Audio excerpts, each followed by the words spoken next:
Rocket League, brought to you by Jorby Please and Unthink, with special guest Scheist from PRL. Not just Scheist from PRL, pretty much owns PRL. We are the trio that is bringing you all of the topics today. What up, Unthink? What up, Scheist? How you guys doing? What up? How's it going, stream? All right. Well, this is the life we live, and today on this show we got a lot to cover in the show today, guys. And when I say a lot, I'm not kidding. And currently trying to get Fickle Platypus in here, coming to us from DreamHack to talk DreamHack, and we'll be talking about a lot of events here in the first leg of the show. So an abrupt beginning it was. And that's how we roll here. And you're probably going to see, don't freak out, but all the little boxes are probably about to break right now. They probably all just broke. But that's okay, because, well, that's, like I said, that's the life that we live. And there's nothing. That's our game. Nothing that you can really do about it. I am trying to pull Fickle into this, but I will. Can I? Wait, I'll pull it over. Sorry, can I make a little complaint? Yeah. The picture that I sent you, Jorby. I told you. Not the picture that's on stream. I told you that you wouldn't see it at first. You'll see it later. I'm sorry. Okay. It's my mistake. Yeah, it He is. knows nothing. He doesn't know how this show works perfectly. Okay, Shish, you just have to be patient. You're right. Patient. Goodness. Real patient. But yeah, we're going to be talking a lot of different lands. Scheist and Unthink, both from PRL. They're going to be hosting and bringing you the PRL Rocket League land from Lan Diego this coming weekend. We also have a bunch of other lands coming up we'll dive into. Boostadelphia in July, the big event just announced. We'll dig into that as well. I did get Fickle. I'm going to pull him into here really quick. Let's add him to the call. Yeah. And here we go. And this is still going to Fun break thing life happen. all of my cams still. Oh, it's going to wreck them. Oh, cams are dead. They're done. Finished. Over. But luckily, that's just the way things go, guys. That's just the way things go. Currently calling him, getting him on the line. You can't see anyone. And there, I believe he is here now. Fickle, can you hear us? I can definitely hear you. How do I sound? You sound perfect. Sound like you're in Austin, Fickle, Texas. you Are you in sound Austin, wonderful. Texas? I am in Austin, Texas. Check that out. Exactly what it Here sounded you like. can even see my beautiful face if you have it up on the screen. Yeah, the twang look in at your that. voice is All right. is definitely more so than normal. So Unthink, while I fix everything on the stream, I'll let you kind of lead the initial discussion here with Fickle. Guys, like I said, Fickle, you'll see his face very shortly, coming at us live from DreamHack day before. He's been setting up all day. I'm sure it's been a hell of a day for you so far, Fickle. Let's just say there's a party across the street that I'm going directly to after this. Excellent. Well, we don't want to take up too much of your time today, so I'll hand it over to Unthink and while I fix everything here on stream. Great. So we've got a lot of events coming up in Rocket League just in general. There's a considerable amount of lands that have started to pop up, and I mean, we kind of expected it coming up with the summer months. There's a lot more free time for the pros to kind of get involved in this stuff, as well as there's just a general schedule that comes through with other esports that are kind of leading up to this. So, Fickle, before we start, want to talk to you a little bit about DreamHack in particular. So maybe you could just give us a little bit of a rundown of what's going on there, what folks should expect, and a little bit of the details around that.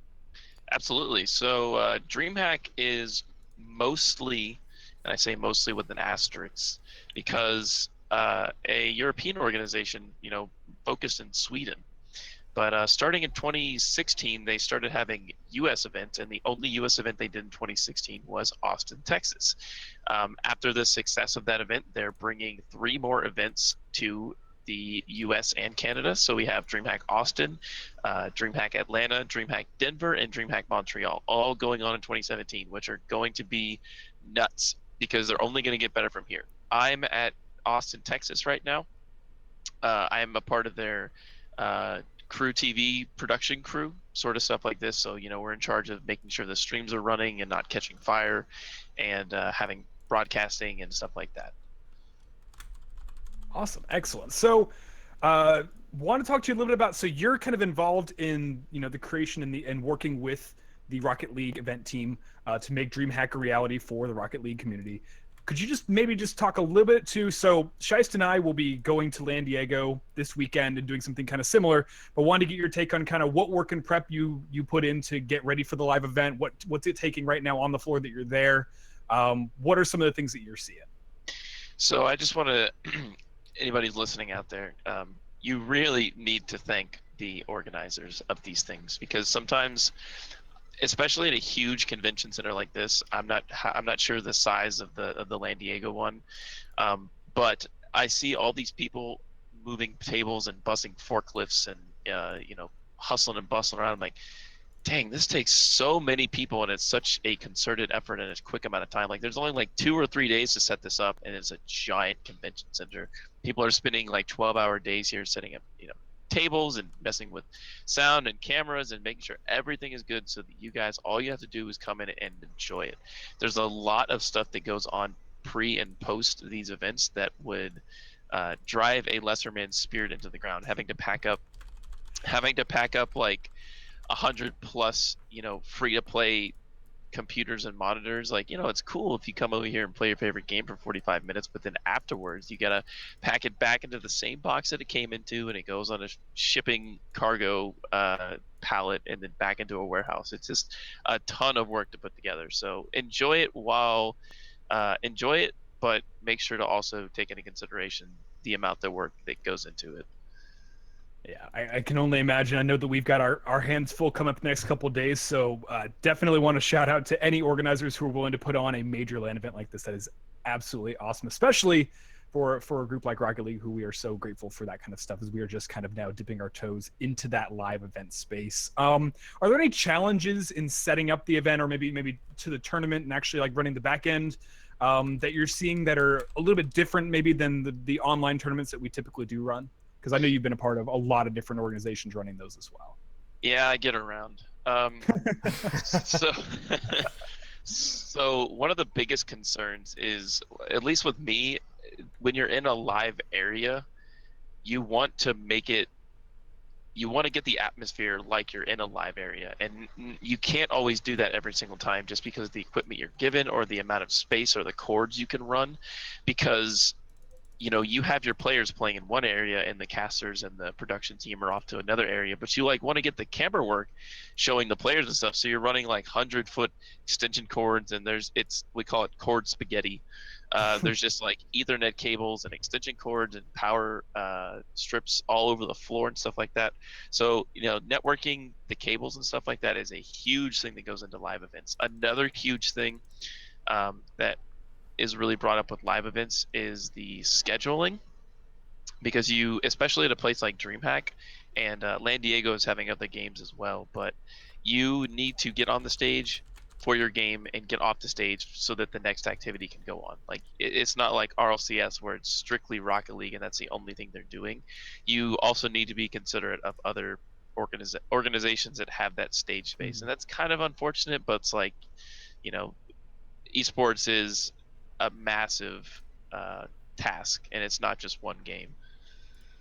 Exactly. So, by the way, speaking of which, who else is there right now? Like, what other esports are currently in DreamHack? I know the gambit of the pretty big ones, but maybe you could just list off a couple that you've been kind of seeing. So, I mean, along with Rocket League that we're producing, Crew TV and CJ, as well as the stage manager, are also responsible for putting on the show for League of Legends, Overwatch, CS:GO, World of Tanks, Hearthstone, and we're not dealing with Smash or Street Fighter or StarCraft, because those are done by different organizations. But all the BYOC area, those are the tournaments that we're going to show on stage throughout the whole weekend.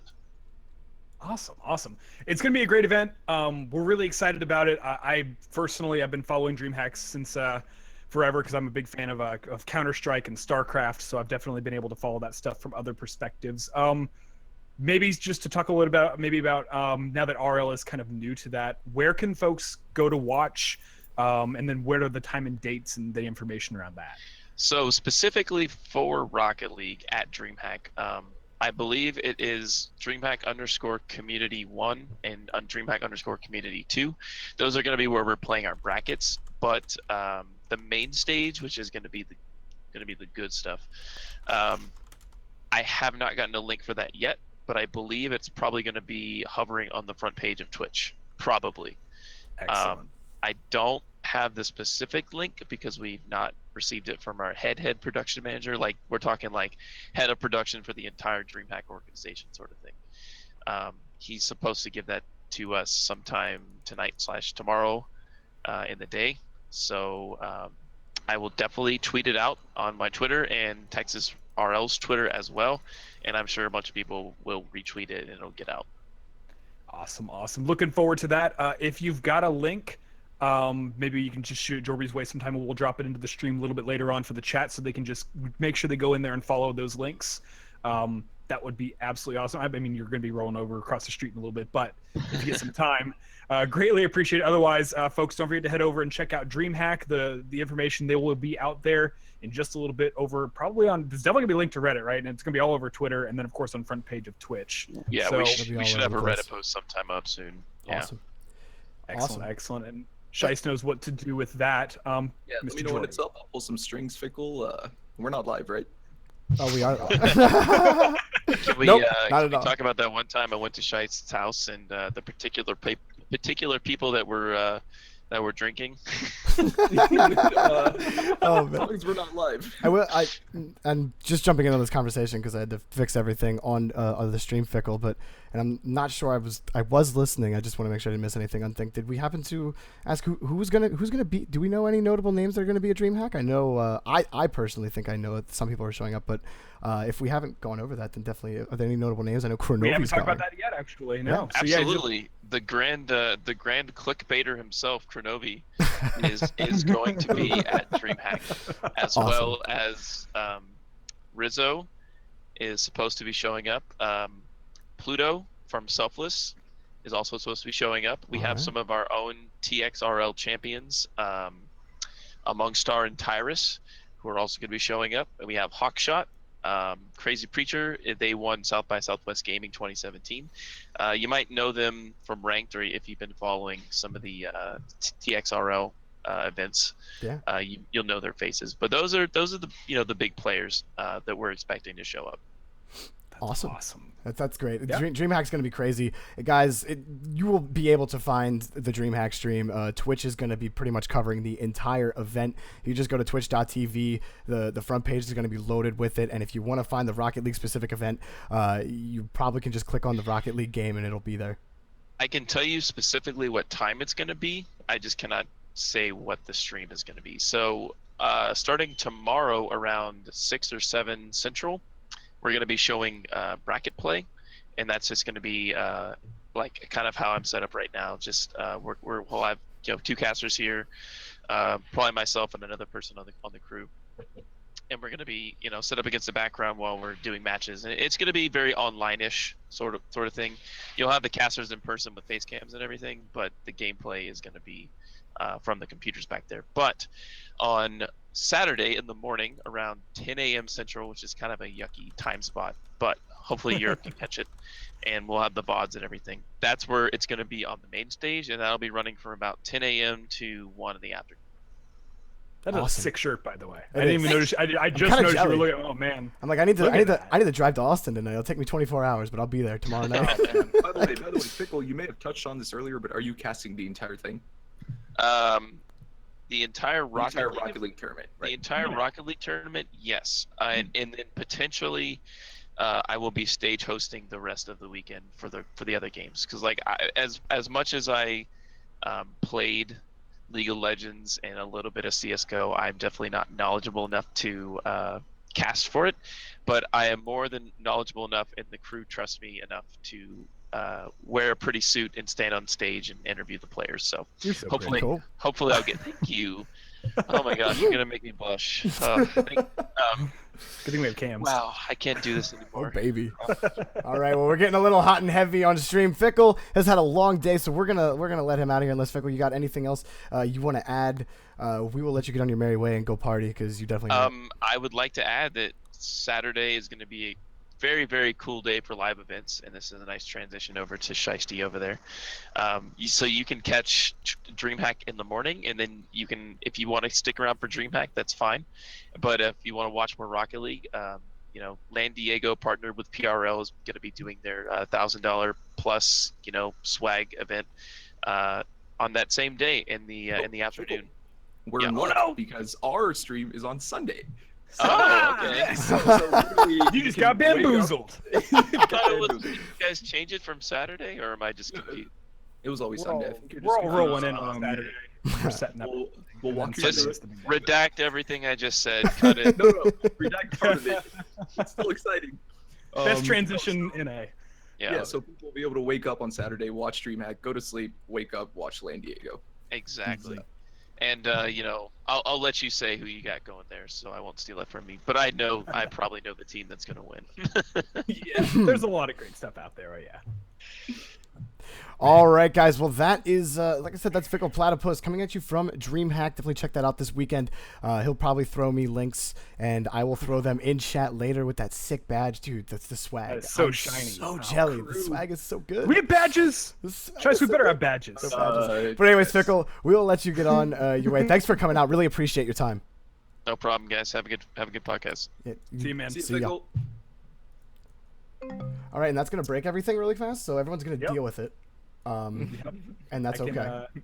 Hang on, no, it we actually can talk a little bit about. it barely broke it, but I'm gonna fix everything. So go ahead, Unthink. We can Unthink and Scheist, they're part of the PRL land, so you guys can talk about that because I know absolutely nothing about it. Cool. Scheist, actually, I'm going to hand it over to you for a little bit of that info, but just in general, let's talk a little bit about kind of, maybe how PRL got involved, and then just talk a little bit about the event in general. Okay, so first of all, to the people in chat, you will not be seeing Scheist Cam. We are keeping those webcams safe in a box for Sunday. So that's one thing. So PRL got involved with Land Diego through a third party, Mitchell, who a lot of you might know in the community. His name is Furtive Raccoon. He does a lot of LAN events. On Fink and Jorby can attest to that. He's been doing San Diego Rocket League. He worked with Land Diego last year. He's doing the Gold Rush thing coming up in May. So he knows his stuff. He reached out to me. He's like, hey, man, there's these people in San Diego State University who do this LAN thing. Would PRL be interested? I live an hour and a half. I think I see you in chat. I live an hour and a half away from San Diego. So I said, yes, we absolutely would. That was like a month and a half ago. And since then, it's been full systems go towards this land, trying to recruit as many people as we can to come. We got how many PRL people do we have coming? We have like 11 or 12 PRL people. I know we have 9 total just staying in an Airbnb together, so it's gonna be the cutest little bunch of folks you ever seen. I hope we get lots of wonderful pictures. gosh. We have PUBG on our Twitter. Yeah. Make it with the utility belt, baby. But also, we also have a couple folks coming in that are staying outside the house as well. So I think we have a total of like 11 or 12. Yeah, literally outside the house. We don't have enough room, so they're sleeping on the porch. So, but Or in it'll be vans. really exciting. And just not to self-promote, but we're probably going to be streaming from the Airbnb too, as like a little pre-LAN hype party. Did you say? Did you? I'm sorry. I'm gonna stop you for a second. Did you say I don't want to self-promote when you're literally talking about the like Scheist, the whole reason you're on this show is to self-promote. Is that what it is? Okay. Follow me on Twitter. Your Twitter's literally right there. right down there. What's that? I mean, like? you got to say it so you don't come off as a dickhead. Just come on. You're on my show. You're allowed to be a dickhead. All right. Okay, I am a right, dickhead right. 24/7. It's called the Dickhead Show, isn't it? This is the talk that back. later? This is the talk back. Only Unthinking dickheads dickhead. Alright. So that's pretty much how we got involved. Nice, we had very low ambitions for it. We didn't think it would end up being as awesome and as exciting as it's turning out to be. We got quite a few pros involved. We have Dapper, Matt, Sis coming through. We have a bunch of On the Bubble pros coming in. If you take a look on the Smash GG page, you'll see a list of awesome teams that are coming. We have awesome casters that are coming. Corelli, Unthink. Sorry, Unthink, I didn't mention you first. Unthink, Corelli, Carry Taz. He's not that important. Carry Taz though. Yo, you guys are Carry bringing Taz. the big guns coming. So it's really cool. It's cool to see because it's like and Nexus and PRL, we're working together on this. So we're especially excited for that. We have Chimblade and Subi on the mic casting the entire event. Why'd you guys Unthink get a will be your robot? host. Chimblade is a robot. I'm just kidding. He's I- a robot. So like What? you guys, But I always say so. I always tell Carrie his bots are gonna take over Nexus eventually, and that's his plan. But you guys already have a human bot in Chimblade. I love you, Chim. Look at that, Jim. That's high praise from Jorby, please. I mean, as far as robots go. Right. So, That's about as far as I go, Chim. He's got standards. Yeah. I can't do much. So that's pretty much it. We're really excited. I don't know if there's anything I missed, but the stream will be. I missed a ton. The stream will be on Sunday. It will start around 12 p.m. Pacific. So definitely tune in, guys. It'll be really exciting, and we're anxious. We're excited. There's a bunch of different emotions going on, but we think it'll be good. And then I put the link there in chat just now. That is where it's actually going to be streamed. Don't forget to hit the follow button. That'll be on, once again, 3 p.m. Eastern, noon Pacific, is when we're expecting to kick off. And we'll have a ton of action, great interviews, good stuff going on the whole day. So after you're done with your DreamHack kick, don't forget to kick it on over there. That's going to be good stuff. Well, like we said, guys, we got a lot to cover today. Still in the event section of our of our podcast / talk show. I like to call it a talk show because podcasts are more like, a non-visual aspect, but that's just a personal thing. You can call it a podcast if you want. It doesn't bother me. Other events that are coming up soon, actually, one that just happened was the Chicagoland. One just happened. Hanzo Hattori and D-Pants were two, and Tom Kelly as well, were three that I know were heavily involved with that. Just due to the nature of the time constraints that I had this week, I wasn't able to get any of them on the show. I could have, but it would have been a madhouse. As you can see, it's already a disaster going through here. But that's okay because I live for the disasters, man. Like I don't mess around with disasters. But one land that was just announced recently, guys, and this is actually pretty huge. One thing I always complain about if you follow me on Twitter is that there's not enough East Coast lands because there's not. So Boost Legacy actually just announced 2 lands in Philadelphia. One May 27th in Philadelphia in this. I believe it's still hosted by Nerd Street Gaming, but it's a smaller and it's just Rocket League and it's a $5,000 land. I believe 128 teams can sign up and play. It's going to be a smaller land. Think like on the just your small regular Rocket League land. But then one that kind of came out of nowhere and really took some people by surprise from just what I could see from reactions or they were just like, nice, I didn't know that was coming. July 28th to the 30th is an esports event in Philadelphia called Nerd Street Gaming. And Nerd Street Gaming is hosting, I believe, 4 major esports. The biggest being CSGO with a $50,000 pot. But they're also hosting Rocket League this year. They're actually hosting 2 events during the weekend, and those 2 events, the 3v3, is a $7,500 pot with the chance for it through Matcherino to go up to $10,000. So it has the potential to reach $10,000 through Matcherino.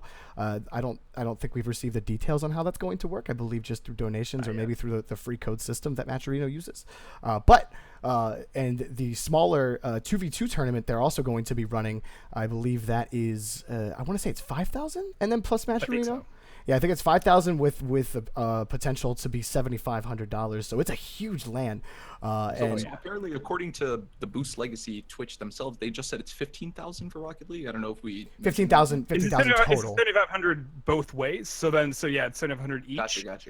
That would make sense. And they're doing that end of July. That's the Summer Championship Series that Nerd Street is actually running. They run Fragadelphia as well. So that's been a huge tournament for CS:GO for a long time, and so to invite Rocket League into that with like Minecraft Dad and the BL team over there is going to be absolutely awesome. They're doing that at the Sunset Studios, by the way. I'm local to Philly, so it's just down the street for me. I'm gonna go definitely check that out. Well, and then I finally get to meet Unthink because I will be there as well. There's no way I'm missing that. Philly's not far from my hometown, so we'll be driving up there. I will mention the 15K it was clarified. 10,000 for the 3v3, 5,000 for the 2v2. So that is where that's coming from.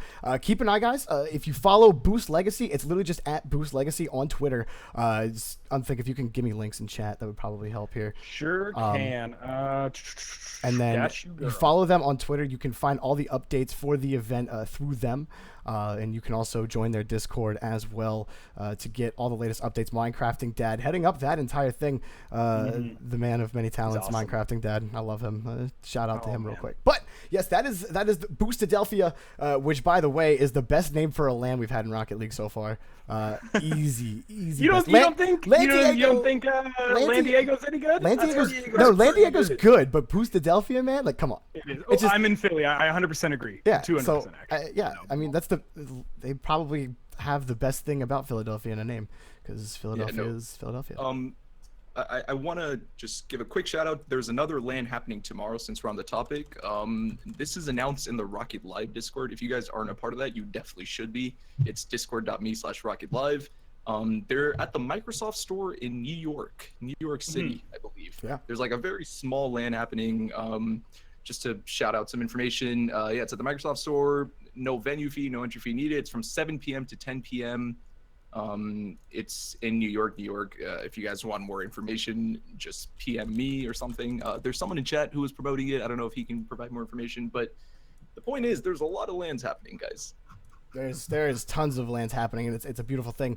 I'll also do a little bit of self-promotion myself. So we are currently in pre-planning stages. Nothing set in stone yet, but pretty much 90% guarantee there will be a Raleigh, North Carolina Rocket League LAN coming soon. And yes. I'll have more details on that. If you're not following me on Twitter, then you need to be following me on Twitter. There will be details upon more details coming on that. I have big plans for it, and I'm hoping that things work out. But chances are, no matter what, it's happening. As far as how much it's happening, well, yeah, that is the notes on Twitter for that. We're pretty excited. Yeah, I'm super excited for it. And guys in chat, by the way, as we're going through this, first of all, if you're just tuning in, welcome to the Talkback Rocket League. This is a show where we literally talk about anything Rocket League, the game, the scene, the community. Everything is pretty much game here on this show. We're just here to shoot shit and waste your time, and entertain in a much more entertaining way than you would waste your time doing anything else, like playing Rocket League. But you could do both. You could do both. But really just one. I want to give also a quick shout out. We are going to have in the coming weeks, and again, if you follow the show, you'll get more details on it as it comes. RLXL. If you don't know, if you're not familiar with RLXL, it is an event that is hosted. Basically, it's a charity event.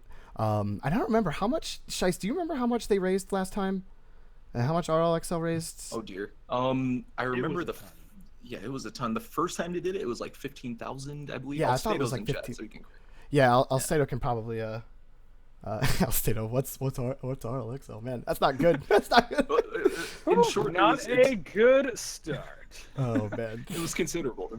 How much they raised was quite a bit. So yeah. It was a lot. They do it for an absolutely fantastic cause. We're gonna have Alstato on either next week or the week after. Once he has a little more details on RLXL this year. The event is in June, so if you're interested in that, definitely tune into the show in the coming weeks, and you'll see Alstato's pretty face, and we'll be talking RLXL. So that has that one, and if I'm doing my job correctly, which let's be honest, I'm never doing my job correctly. Carrie Taz can attest to that. I'm gonna pop a quick link to the Discord for RLXL. Yeah, feel free to check that out, and I'm sure they'll have more information in there as well. We don't have I don't have the Twitter or the Twitch link unless you have that available as well. So if you want to pop that in there, I'm pulling that. Got it. Hey, Jorby, I noticed you have a severe lack of mods, and I've been training my whole life for this. Oh, I'm a mod now. I mean, what happened? Because Unthink. So here's the thing: is like episode 1. So if you guys tuned in here for the debut episode of the Rocket League the Talkback Rocket League, wow, it was an absolute disaster technically, and my brain were so shut down from it that like I didn't even think about modding anyone because who needs mods? Because the show's over. We're not doing it anymore. No, and then Unthink wasn't here the week after. Obviously, Leafx special guesting last week, replacing him. Which, by the way, he's garning for your spot. Unthink. Just wanted to. What can I say? But he's Canadian. You have to consider that. I mean, I highly considered replacing you with him on the show.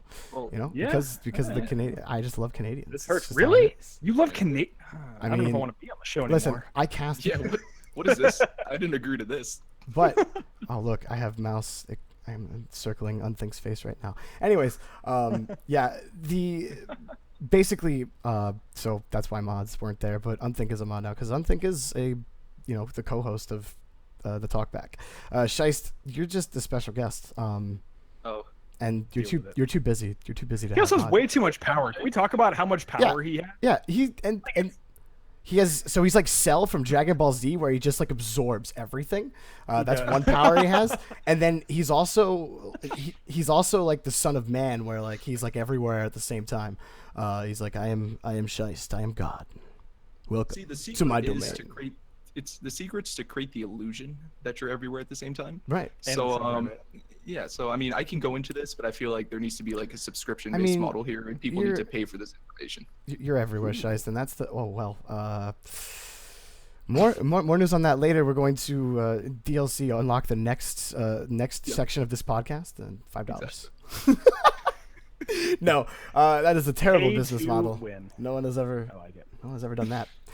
But we're actually, I believe, unless I missed anything, I believe we touched on really all the upcoming lands. I know that there's nothing concrete about this. They haven't really announced anything. It was mostly just a feeler on Twitter. Someone is thinking about hosting in North Virginia land, I think around Richmond. So that is something to keep an eye out for, but that's really all the information I have about that. So we're going to move on, guys, to this topic, and I've been thinking about this topic a lot, really, ever since Rocket League has really ventured into esports.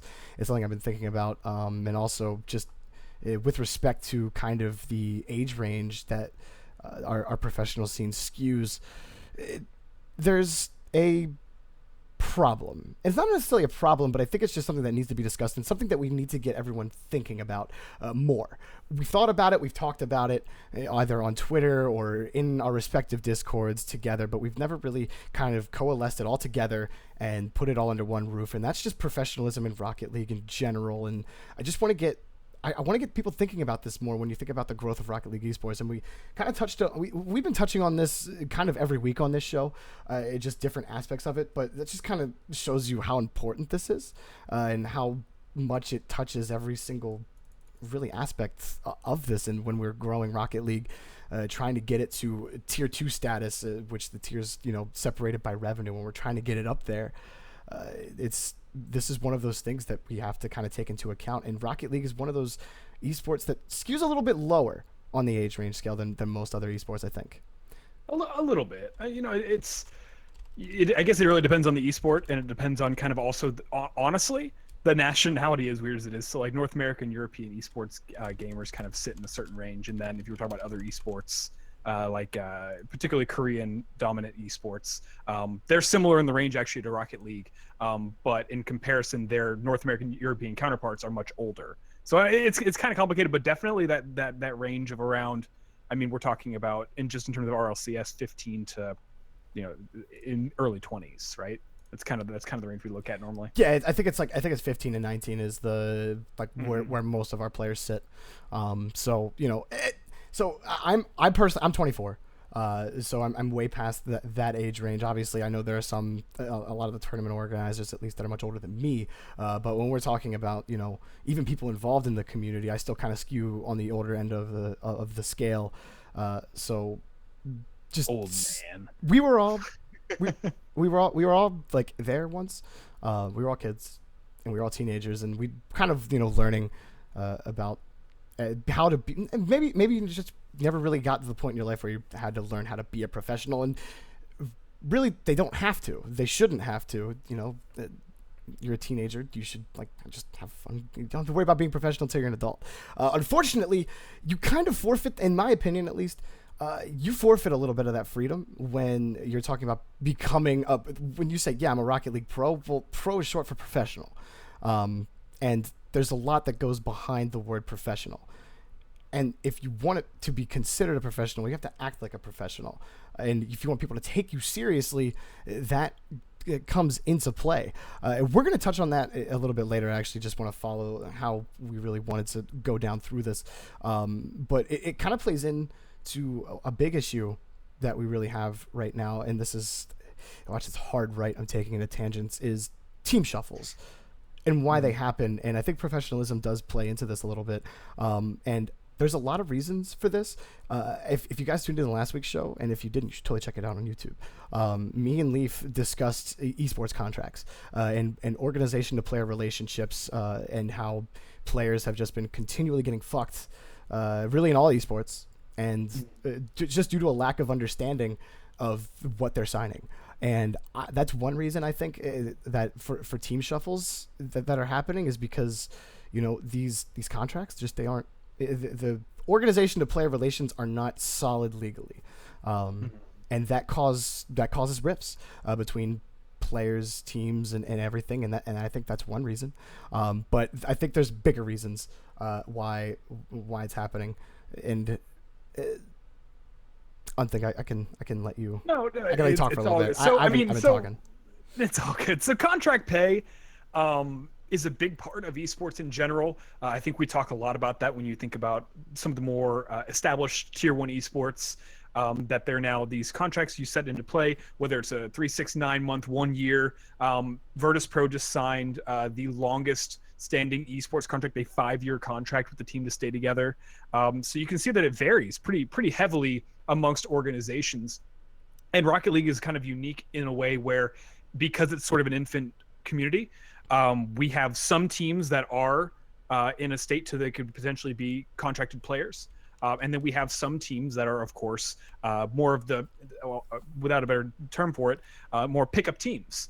These teams pick themselves. They kind of work under their own banner. They don't really have necessarily sponsors or organizers to manage their team.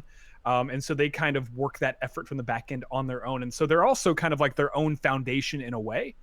And so as a result of that, team shuffles kind of come from the whole, well, at the end of the day, there isn't anything more than just, essentially our friendship here keeping us together at this point, or our unified, idea that maybe we want to win championships or tournaments together. So, I mean, and team shuffles also kind of sit under a couple different umbrellas. Because of something we talked about, and Jorby, I know we had talked about this earlier, the age of Rocket League gamers in general. There's a level of maturity that's kind of complex because of that lack of contract gaming. And I want to because that I want to touch on that a little bit, because I've been kind of fighting with this in my own brain, like this week when I was thinking about it, is how much can we really expect out of teenagers who are trying to become professional? Like what level of maturity is acceptable to expect, and that's something that I was kind of struggling with, because obviously, like, no two teenagers are the same. There are some that mature much beyond their years, and then there's the vast majority who are just where they should be, maturity wise, which just isn't really there yet, for the kind of professionalism I think that at least you and I would want to see in the scene. And that's one thing I was thinking about, is it really acceptable to really expect that? At what point do we stop and say, like, look, these guys are kids? It does say a lot to it, and there are some points being made in chat about, why would big orgs invest in pickup teams that are performing as well as they are. We'll talk about that in a little bit, because actually there are good and bad things around and that. If you guys chat, I love this show. I want this show to be interactive. Every week we've had really good discussion just through chat. So if you guys have something to add, we are reading chat, and kind of we can just play off of that conversation. I think that really generates a nice flow. So I just want to mention that if you feel like you want to say something, feel free to, and we will hit it. We do have a lot to cover, so if we don't get to you right away, we just don't. But we will as we see the need to. Right. And actually, I did want to jump to a point specifically around team shuffles and kind of how it affects the longevity of the Rocket League scene. And so someone who's been involved in that a long time, Scheist, is actually here with us, and he's definitely been involved in Rocket League as it's been growing as an esport from the get-go. He's involved in the subreddit, he's involved in multiple communities, he's involved in Rocket Live, he's involved, of course, in PRL. I kind of wanted to get your take, because we kind of had this conversation, we've had it multiple times from just a community tournament perspective. Because of the team shuffle and because of the consistent changes in rosters, that it kind of affects the storyline of Rocket League and kind of how that set roster might be able to benefit that. Right. No. So this has been a huge problem that actually Psyonix would want to address, and I know that they're trying to address it. Tournament organizations are trying to address it as well. For example, there's a huge issue with the NA and EU power rankings in that teams aren't consistent enough for them to be considered on the power rankings, right? So, for example, you'll have the most random 3 pros sign up for a PRL tournament every week, and their third will be different every week. So there's no consistency there. There's no way to look at a weekly tournament provider and be like, oh, there's NRG and they did really well against G2 and PRL on Monday. They did bad on Nexus on Saturday. So what all of that amounts to is basically having a storyline that the newcomer to the esport can look at and be like, hey, I really like NRG. I'm digging Jacob. He wears a foam hat. It's fucking awesome. Like, I want to follow this team. Where do I follow him? You have to wait every 3 months for RLCS to come on, right? There's no outside source. I mean, you have Beyond, which happens once a month, but there's no way to follow the scene, really. It's a mishmash. Yeah. What do you look at? Do you look at the subreddit? You have to make an extra effort to install Discord and reach out to people. I mean, is Cloudfield going to answer every goddamn question he gets on Twitter? Like, Yeah, no, I don't think so. Cloud is as busy as he is, and make a longer season for LCS. I don't think that's the solution. I think the problem is, and actually, Unthink and I talked about this in the debut episode of the Talkback, is that we just need more events that the pros come out to that people care about. More is if it's another league maybe, or if it's a like, we just need more big events that. Like I said, that people care about. You just take CSGO, for example. CSGO has a major, every 2 months? I mean, obviously, now I'm comparing it. CSGO is a tier 1 esport with a ton of money. Sure. No, go ahead. So I'm a casual viewer of CSGO. Like, I've a lot of PRL boys are super into CSGO esports. Same. But I still know more about consistent CSGO teams like VP. Like, I know more about their history than I do about a lot of Rocket League teams. Which is super worrying, and it's because, like, if I just go on Twitch and I'm like, oh, look at this looks like an important. If you're not involved in the community, you can't follow this scene. It's impossible. Because the next time you get to watch a major tournament, you're like, wait, wasn't this person like on this other team before? And it's like the only people that really know what's going on, all the shuffles that are happening, are people like us who are consistently involved in the community. The only time that casual viewers watch Rocket League is during RLCS, or maybe a major event like Astronauts, or more and more people are starting to watch Liquor League, things like that, which bring out the highest level of play. And I just think there needs to be something, not necessarily more through official channels, and maybe it just does need to keep coming from Psyonix. It would certainly help, but there just needs to be more majors that matter not only on their own, but matter to the overall health of the scene. And that alone will help for team stability. And someone touched on it in chat earlier. Why would an organization that's looking to sponsor a team, why would they sponsor a team that only has one event per year? Obviously, more and more people are seeing the benefit. Right. They see Rocket League growing. They know Psyonix is growing the esports scene, so they're hopping in knowing that, and kind of testing the waters. But without a consistency, when you don't have a team where it's like, where you don't know if they're even going to make the league play every year, even if they won RLCS last year, they could completely miss out this year, and that's orgs just see other esports and they're like, no one else is doing that. So that's part of the thing. So I would like to pose a question to you guys, especially since for Unthink's been in the scene for longer than me. It's insane. Unthink's had a tournament org before I even knew what the hell Rocket League tournament orgs were. Jerby, you're super involved in the scene. Like, we all know our shit when it comes to the Rocket League esports scene. So do you think the problem lies within the pros not participating enough, not showing their love to tournament orgs? So kind of like they got it. Wait. Or do you think the problem lies with the tournament orgs themselves? They're not dedicated enough. They're not making special events. They're not doing enough to diversify and like create a product that is different from everything else. Or do you think the problem lies with Psyonix? They're not investing enough into the scene. Yeah. So yes. I actually have a very I have a very strong opinion about this. It's funny. I was actually having a conversation today with someone about this. So this is kind of funny how relevant this is.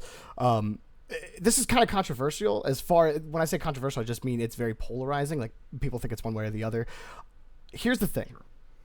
if you're playing professional Rocket League and your aim is to be a pro player and to make money playing Rocket League, why would I, as a pro player, want to waste time? I say waste. Waste is such a negative word. Why would I want to use my time to kind of towards events that don't directly benefit me or won't directly benefit me when there are already events going on around the same time that I could be spending my time on that do directly benefit me or have a greater potential of benefiting me? I place more responsibility on the tournament organizations to put on a product, put on an atmosphere that makes the pro players want to come. You can't just have the pros. You can't expect the pros to come to you. You have to make the pros want to come to you. You have to give them a reason to. You have to attract them. That's the nature of it. It's almost like you're a business trying to sell your product. That's kind of what tournament organizations are. That's kind of how I kind of relate it. It's like if pro players are looking to play in the highest quality of tournaments, and they see, one tournament organization, they have a $200 prize pool. And they see another tournament organization, they have a $50 prize pool for the same 3v3 tournament. And then where do you think they're all going to go? To the place that's going to... Kind of a no-brainer, right? The place that's going to benefit them the most money. And you could argue, well, maybe a pro team will go for the $50 one because... No. Right. Guys, no one's going to play a 3v3 tournament for $50. They're going to go for the $1,000 one. Right, That's exactly. The problem, is that there's such a huge divide between weekly tournaments and then these fucking special events that happen, which are done by these huge tournament organizers like Beyond, which we don't have enough of. And every single tournament organizer is trying to get to that level, but to get to that level, it's one of the most difficult things I've ever experienced. I noticed Burfarl in chat. Sorry, Scheist, I didn't want to interrupt you. It's he says everything is about money in Rocket League tournaments. So let's open up. Let's broaden our spectrum here a little bit. And when we're talking about growing Rocket League esports, we have to look at esports as a whole. Think about what drives growth. There are two critical factors. That at least in the name of Rocket League, talking about Rocket League here, there are two main factors that are going to drive growth for any kind of organization. It's money and community building, but you can't have one without the other, or it's going to fail. They're both equally important. It's not.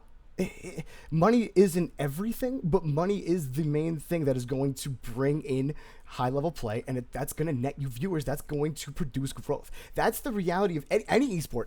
Anyone who has grown esports has thrown so much money into it, and look what has happened. It's not that it's things that you want to happen versus the way things actually are. And when I look at the reality of things and I look at the history of other esports and how they've grown, and I look at the trail of what made them grow, money is always the main driver. It is always one of the main drivers. And that's the reality we have to expect. So it's, I'm of the belief that, pro players should value their time over everything else, because I don't think that they should they should care about growing the community because they're a part of the community, but not at the expense of themselves. I don't think that is beneficial to them, because at the end of the day, they're just looking to grow themselves as a brand.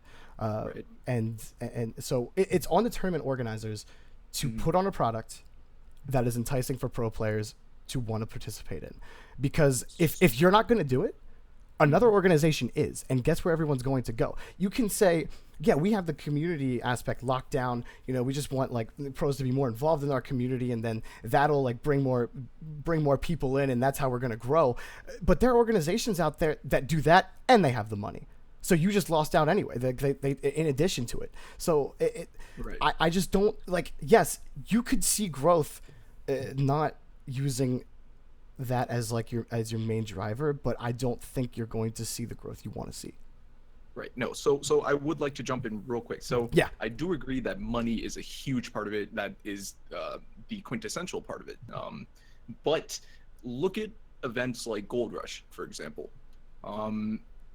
People underestimate the power of promotion and networking. If you look at Beyond, the tournament that just happened, their viewership by the end, it was very, very strong. They had 1,600 viewers. Still not nearly as much as it should be when comparing it to RLCS, right? If you're watching the best teams in the world play in any game, you're expecting, especially a game as popular as Rocket League, you're expecting a lot more viewership. Yeah. But something like Gold Rush, they raised a boatload of money in almost no time, and that was because of the people involved in it. JamesBot, for example, all these people are super well connected. Like the pros listen to them, and they will, they'll be down for anything, and they'll want to participate. So I think money is a huge thing, but I also think promo, and furthermore networking and just pro participation also are just as important. And that's harder to achieve than money, in my opinion. I would agree with that, and I don't want to mix things up here when community orgs that don't like throw a lot of money into prize pools and everything. I'm not saying that I'm not implying that they're useless or anything like that, or they're wasting their time. Someone made a good point in chat. Those community tournaments are good for players who are looking to try to get more competitive, to get in a tournament kind of atmosphere. I completely agree with that, and I'm not saying that smaller community orgs like that are bad. I disagree with that wholeheartedly. I think that there should be more Challenger Series kind of community orgs that host those things, and with some of them you kind of get that level of competition, which gives you that steady kind of raise. But there's when we're talking about, when you ask how can we increase viewership, how can we keep building as an organization, the reality of the situation is more money will get you higher level quality play on overall, which is going to net you more viewers. That is the train that has grown current Rocket League organizations, and it's going to be the one that continues to grow them in other esports as well. But kind of digressing from where we went, but obviously right. I think it's a very important topic. I think it's something that needs to be discussed. So I mean, that's good. I do have a question. So Unthink has been in the community, I think, longer than both of us combined, Jorby. Yeah, so, definitely. Yeah. So given that history, you were here when, for example, Mockit was just a Discord server for friends to hang out in. Mm-hmm. I don't think a lot of people know, but Mockit started as just a friend server. It was just a bunch of people that played together, and this guy, Flex My Buns, he started just PMing people. The way I got to know about Mockit is I was on Discord, and I just got a PM like, hey man, I started this Discord I'm calling it Mockit League, which I laughed at because I thought it was a silly name. Whatever, different topic. And he's like, yeah, it's just a bunch of friends that hang out. That's when I started getting in, and Unthink was involved around that time. So given the history of Rocket League, Unthink, what do you think about this? What are your thoughts on this in general?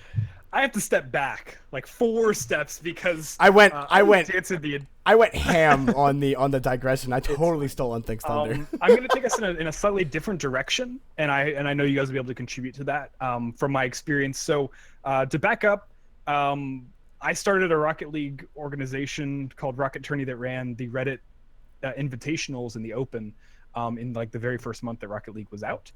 And I worked with just 3 other guys to do that. And if you can imagine what orgs look like now, it's a bit different than what we had out there. And once again, we ran into some of the similar issues where how do you get professional players to get involved? How do you get the top tier players to get involved? Because at the time, professional scene was pretty vague for Rocket League. There wasn't a whole lot. You could argue that honestly, Kronovi and a handful of others might have been involved in like the big parts of starting out in those tournaments. Kronovi wasn't playing in our tournaments, by the way. Even at that point in time, he wasn't actually involved in our tournaments.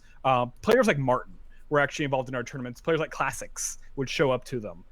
So some players that you definitely know, but in terms of like absolute tier 1, we saw them sometimes, but we didn't always see them. And also there was really no tiers at the time. So you couldn't really say, oh, I have the best players showing up right now. And so as that started to develop, as the scene started to develop, remember, Rocket League is only a little over, realistically, as its own brand, 2 years old as an esport. Yep.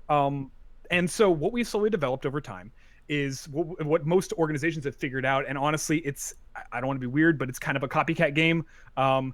If I put more money on the table, more professionals show up, higher tier competition shows up. However, if there, for example, are 2 tournaments running around the same time that have the same pool, you immediately split the talent, because some players will basically say, if I know that this team is playing in this tournament, I'm going to go to the other one because I have a better chance of winning. So in a way it's good, in a way it's bad, because you do have a little bit of that, just an issue of players don't want to necessarily compete for all that, for relatively small prize pools. Although they are larger than we had in the beginning, I'll put it that way. A lot smaller prize pools for weekly tournaments. And as a result, you typically have a pretty straightforward expectation of what you're going to get in most tournaments now. We kind of fucked up as a community, and this is my controversial piece that I'm going to get ripped apart on. And I brought this up with a bunch of different people. So as a community, we eventually developed an abundance of organizations who are developing, on average, around $50 to $200 prize pools, both in Europe and North America. North America definitely having more tournaments than Europe, at least currently, and for about the past year or so. I would actually argue in the beginning that it was pretty even. And then it started skewing towards North America based on availability and based on the percentage of players actually playing actively in tournaments. And so you kind of focused your efforts that way. When RLCS came out, there was a huge disparity in the level of prize pool between those prizes and what the conventional, even what we would consider premier tournaments were putting out. I mean, it's a huge jump to throw a comma in there, just to put it lightly. And I think even Psyonix has kind of realized that might have been a jump a little bit too early. It was good in some ways because it's good for the professional scene. It's good to be able to make your mark and say, I'm invested in Rocket League. I'm as a developer with a partnership with Twitch, I'm invested in Rocket League to make this a possibility. But as a result, the tiering, when you take a look at tournaments now, there is a huge gap between what we would consider the weekly tournaments that are even then, where there are kind of tiers between them, and jumping directly to RLCS. Why does that matter? Because as a professional team, I only now have the goal to focus on realistically how I can get the winnings out of RLCS and how I can develop a team that's going to win there. That's good because you have a goal at the end. That's bad because you now no longer value as nearly as much the weekly tournaments, and the community's efforts are then devalued as a result. Good or bad? It's both. It's not a bad thing. And in fact, Psyonix coming back and saying, hey, we're going to put money back into the communities, we're going to make efforts to drive that community back in, is a good thing. But as it stands, and for about the past 6 to 9 months, that has been the struggle for viewership. That has been the struggle for having professionals jumping into tournaments and actually being participants in weekly tournaments, where we want to, because if those weekly tournaments grow organically versus necessarily the inorganic growth of large venture capital dumped into a scene, you do have then the opportunity for teams to kind of develop out of those tournaments and build the top competition in those tournaments and drive faster meta, better gameplay, and overall you have that community effort to kind of grow a storyline. And so we jumped the gun. We jumped from 2 to 10. And it's great to be at 10. Everyone wants to be at 10. Every esport wants to be with these high-level prize pools, these majors, and it's a great thing. But the one thing that came out of that is, as a result, tournaments are now striving to be RLCS. And we're going to have a really, really hard time doing that. And so it kind of skews the perspective of professionals. And so as a result, and what my whole point is here, is now weekly tournaments aren't taken as seriously. And that kind of, that sets a skew in the original topic in the professionalism of what tournaments can realistically do to even be a part of that scene, to help grow the community together with the players. And so do you kind of see where I'm going with that, and where it's kind of, it's a complicated subject to say the least. It really is. And there's no one solution to the problem. And I think that the kinks will be worked out on their own. It's just kind of growing pains for this scene. And I mean, that doesn't mean we should, sit on our laurels and expect it to fix itself. I think we should definitely be taking steps to kind of ease this process, as Psyonix is throwing money at esports, and we should be exploring those avenues to kind of and abandon strategies that aren't working and adopt new ones that will. And I think that going with those avenues are going to help play into team stability, but there just needs to be more official channels as far if we're still on the subject of stability, it's stability is, like you said, stability isn't going to come from community weekly tournaments. Right. So I would like to, unless I think you have a point you want to finish. I had one point regarding stability, and it's something I mentioned to you, Scheist, and I'm sure you can lead off of this, but sure. Because of how we're going now, we moved really fast forward, and now we have to go backwards and kind of go back, and we have to back up just a little bit to help build the community. We're essentially placing this huge roof of RLCS on top of a community that is still growing and it really doesn't have a true foundation yet. We're only 2 years deep into what we would consider community organizations, and we're honestly we're in the phase of pure expansion. So we started with maybe a few orgs, it expanded, shrunk a little bit, it kept expanding, and we're about to see realistically either a shrink, or two, a greater tiering of organizations to where there's additional funding put into certain organizations per the Psionics note about increasing funding for community efforts. And because of that, we are now trying to build a foundation, but we already built the roof. And so we're just kind of working backwards as a result. And as it stands, that's kind of a difficult place to be in as an esport. And I think it's a bit unique to Rocket League in a lot of ways. Right. So I completely agree. So there is something that I would like to bring up. It's going off of Xenos 360. What's up, Xenos? How's it going? So he mentioned earlier that every org stream is all the same. There's not enough variation between all these weekly community organizers. So if you look at it from one perspective, that does make sense. What does a tournament organizer provide? It provides a sign-up link. You recruit some players, right? And you get a team going, you sign up, you wait for the bracket to come out. You get a Discord announcement that says, hey, the brackets are out, blah, blah, blah. You sit in the lobby, you play your games, etc. They might ask to stream you. That's, at the very least, like, that's what you'll get from 4, 5, 6 different orgs in the scene at the moment. So I do agree, there needs to be enough variation. That's one thing that PRL tries to focus on, that's why we're doing a goddamn LAN. It is very difficult to do a LAN. It's not easy. We're, like a couple hairs fell out, this week because I'm very anxious. I'm nervous. To begin with, who are you kidding? What are you talking about, dude? Yeah, we can't see it. Can't prove it on cam. Can't prove it on cam because Scheist is bald. You heard it here first. 40 viewers just heard. You know for a fact right now that Scheist does not have his cam on. He's gonna grow hair before the LAN. But this is his secret plan. Yeah, I'm focusing really hard. My hair will come out, I promise. But the point is that so there's not enough variation. I do agree with that. However, the thing is, like, what we're doing takes so much effort and it takes so much work. And ask our moderators, or ask the moderators of any org. It's not so much that there's a need for every org to be different, because the demand is there. Signups are, at least in North America, they're fine. Signups are amazing in North America. Signups are amazing in North America. So, for example, like Shift Pro League, just today they had to cancel a tournament, but that was a European tournament. It's obviously incredibly sad to see. You don't want to see that happen. Yeah. That's not the first time they've had to do that in the past couple weeks, actually, for the European tournament. It's tough in general, and actually that was something we even discussed early on. Like, EU tournaments are hard to get signups. PRL stopped doing EU tournaments because of a lack of signups, which was a tough decision. And we decided if we can get a crew that can handle them, regardless of how many signups we get, that's fine. It's worth it to provide something to that region.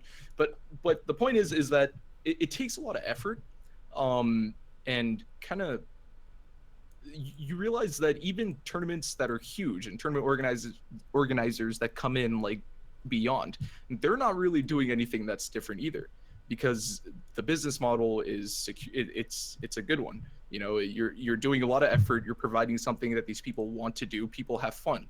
I have found VODs of no-name players playing in PRL tournaments, and they're having so much fun. And that alone is rewarding enough. Like, you hear them and they're just like, oh my god, we got a team, we got an opponent, oh my god, like, they're just having the time of their life. It's exciting. So I think the product is enough in that you don't need to have like replay heat maps or something to really like step your game up or something. Like, I know that's something PRL does. We're a little lax on it, but you don't need. We haven't done it for a while. We've got reasons behind not doing it that are behind the scenes that we probably don't talk about. So I did want to skew this back to the conversation, which I know if everyone forgot who has just joining us. We're talking about professionalism in the Rocket League scene. And so some of the things that I think that tournament organizers are doing correctly that are bringing more professionalism to Rocket League is we're being consistent for the most part. Consistent payout is now a thing I will tell you from the beginning, it did not used to be a thing. You would do in a tournament and you didn't know if you were actually going to get paid, or if your prize was ever going to come in the mail or PayPal or whatever. Consistent moderation and implementation of rules has been pretty great amongst most of the organizations.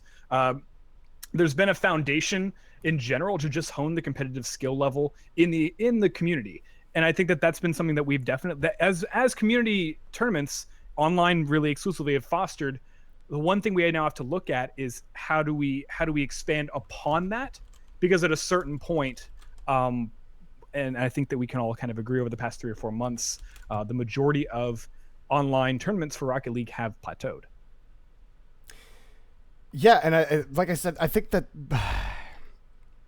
it's just I feel like I'll just be being cyclical or cyclical. How do you pronounce that? Is it cyclical? You were right the first time. Okay. All right. Thank you, Scheist.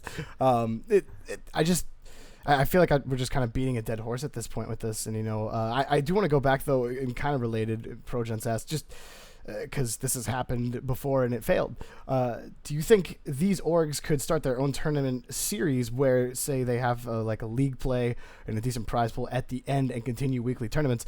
Leaf League was exactly that. And Leaf League failed mostly, and Unthink, you can obviously chime in as soon as I say something wrong. Failed is a strong word. They felt they failed. I thought they did a great job. But they felt that they failed in maintaining participation from teams. And that kind of ties a lot back to team commitment. During the tournament, there was a shuffle.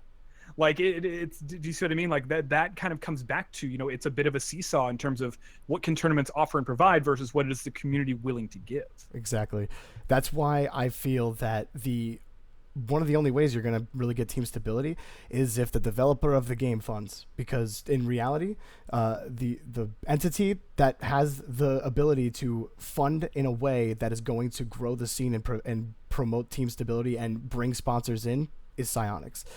None of us have that kind of money, and they do. And every other successful esport, besides Smash Brothers, that is the outlier in every esport, has been the developers supporting it from the ground up. Riot, Valve, in Valve, obviously Valve deferred to the community, but they supported the community with giving them the platform to succeed.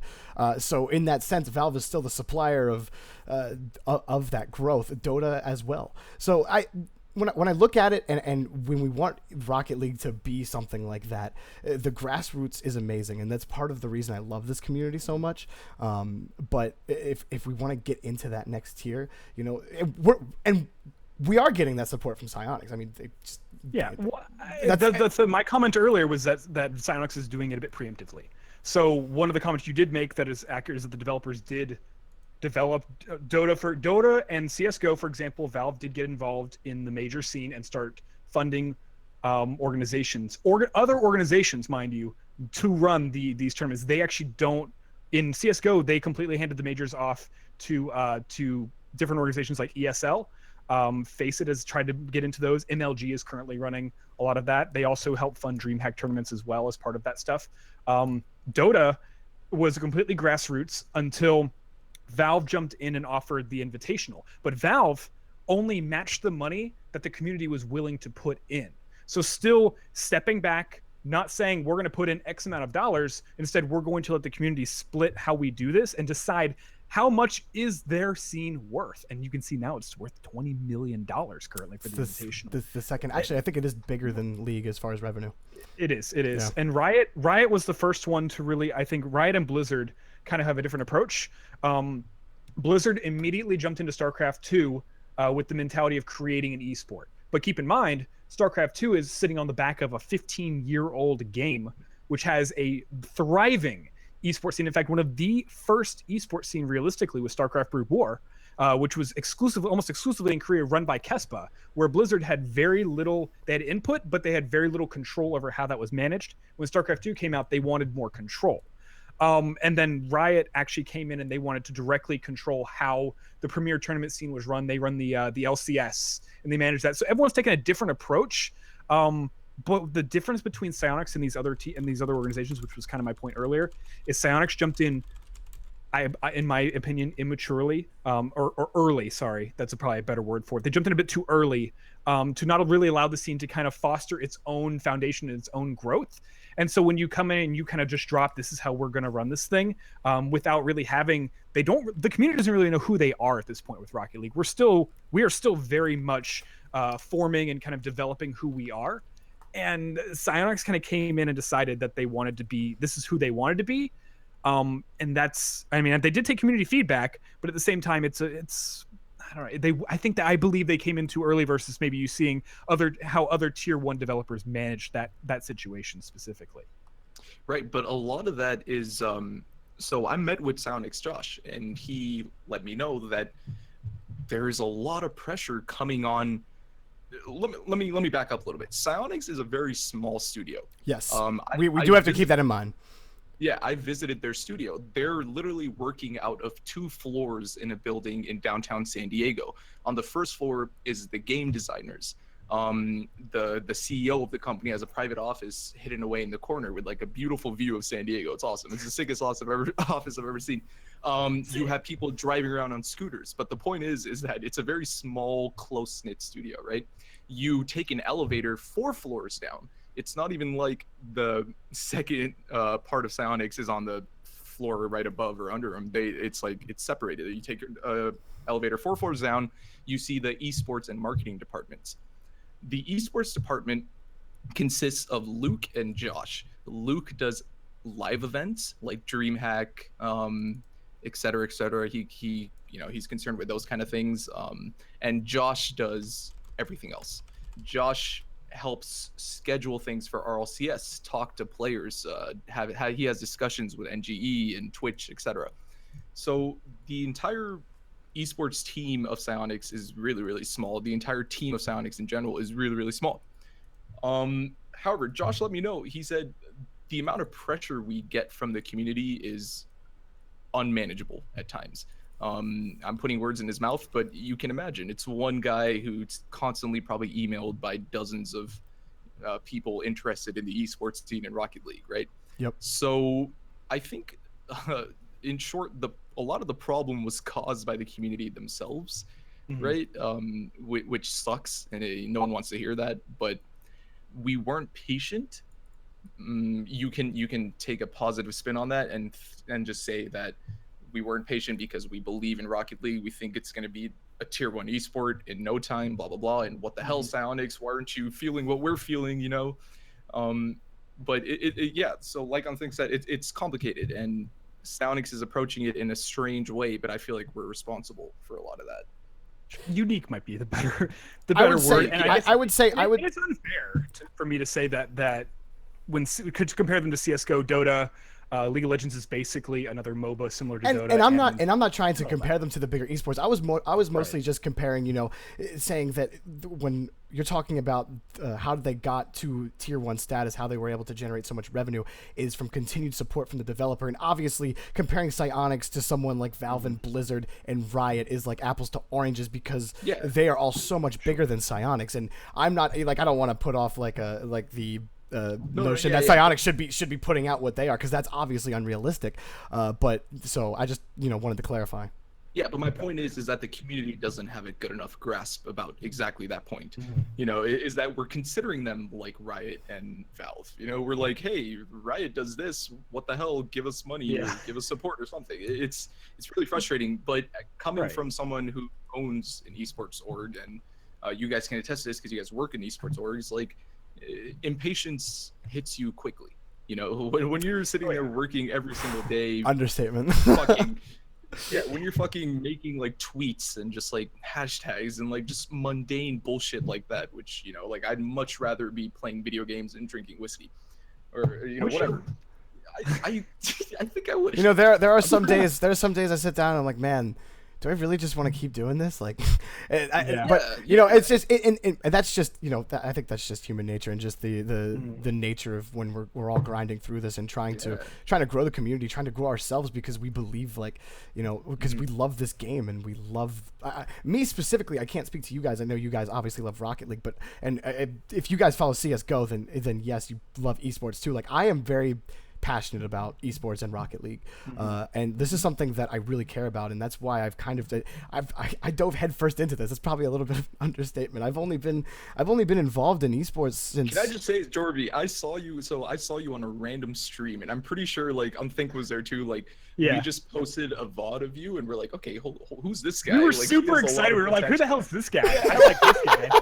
How do we get?" Yeah. No, I literally said, "How do we get get this him?" guy?" He's like, "You can't just go poaching people." I go, "I can do whatever the hell I want. I don't work here." No, but it was even before I think, but I think this is when you were still a freelancer, and Yeah. we were just like, I remember we had a conversation about you. We were like, dude, this guy's like really fucking talented. Who is this guy? Whatever. But things move really fast at PRL Snapchat, so we just let it slide. Next thing you know, goddamn Carry Taz, my nemesis. He sniped. Your ponytail Nice. nemesis. You Yeah, my being bald ponytail. almost hurt. This is why you always hear rumors about Scheist wanting to absorb Nexus, because Carrie Oh, dude, eventually it's not a poaches rumor, people baby. away from me. It's, Rumor, baby, it's happening. So Oh, so man. next thing you know, Carry absorbs you, and we missed out on that one. But yeah, you got involved in the Rocket League scene super fast. Super fast. Yeah, Stacks I, too. I'd say Stacks got involved almost as quickly as you did. A little bit earlier, but definitely Right. kind of like no, jumps just in. from what I know about Stacks, his projection, I guess you could say, or trajectory was similar to mine.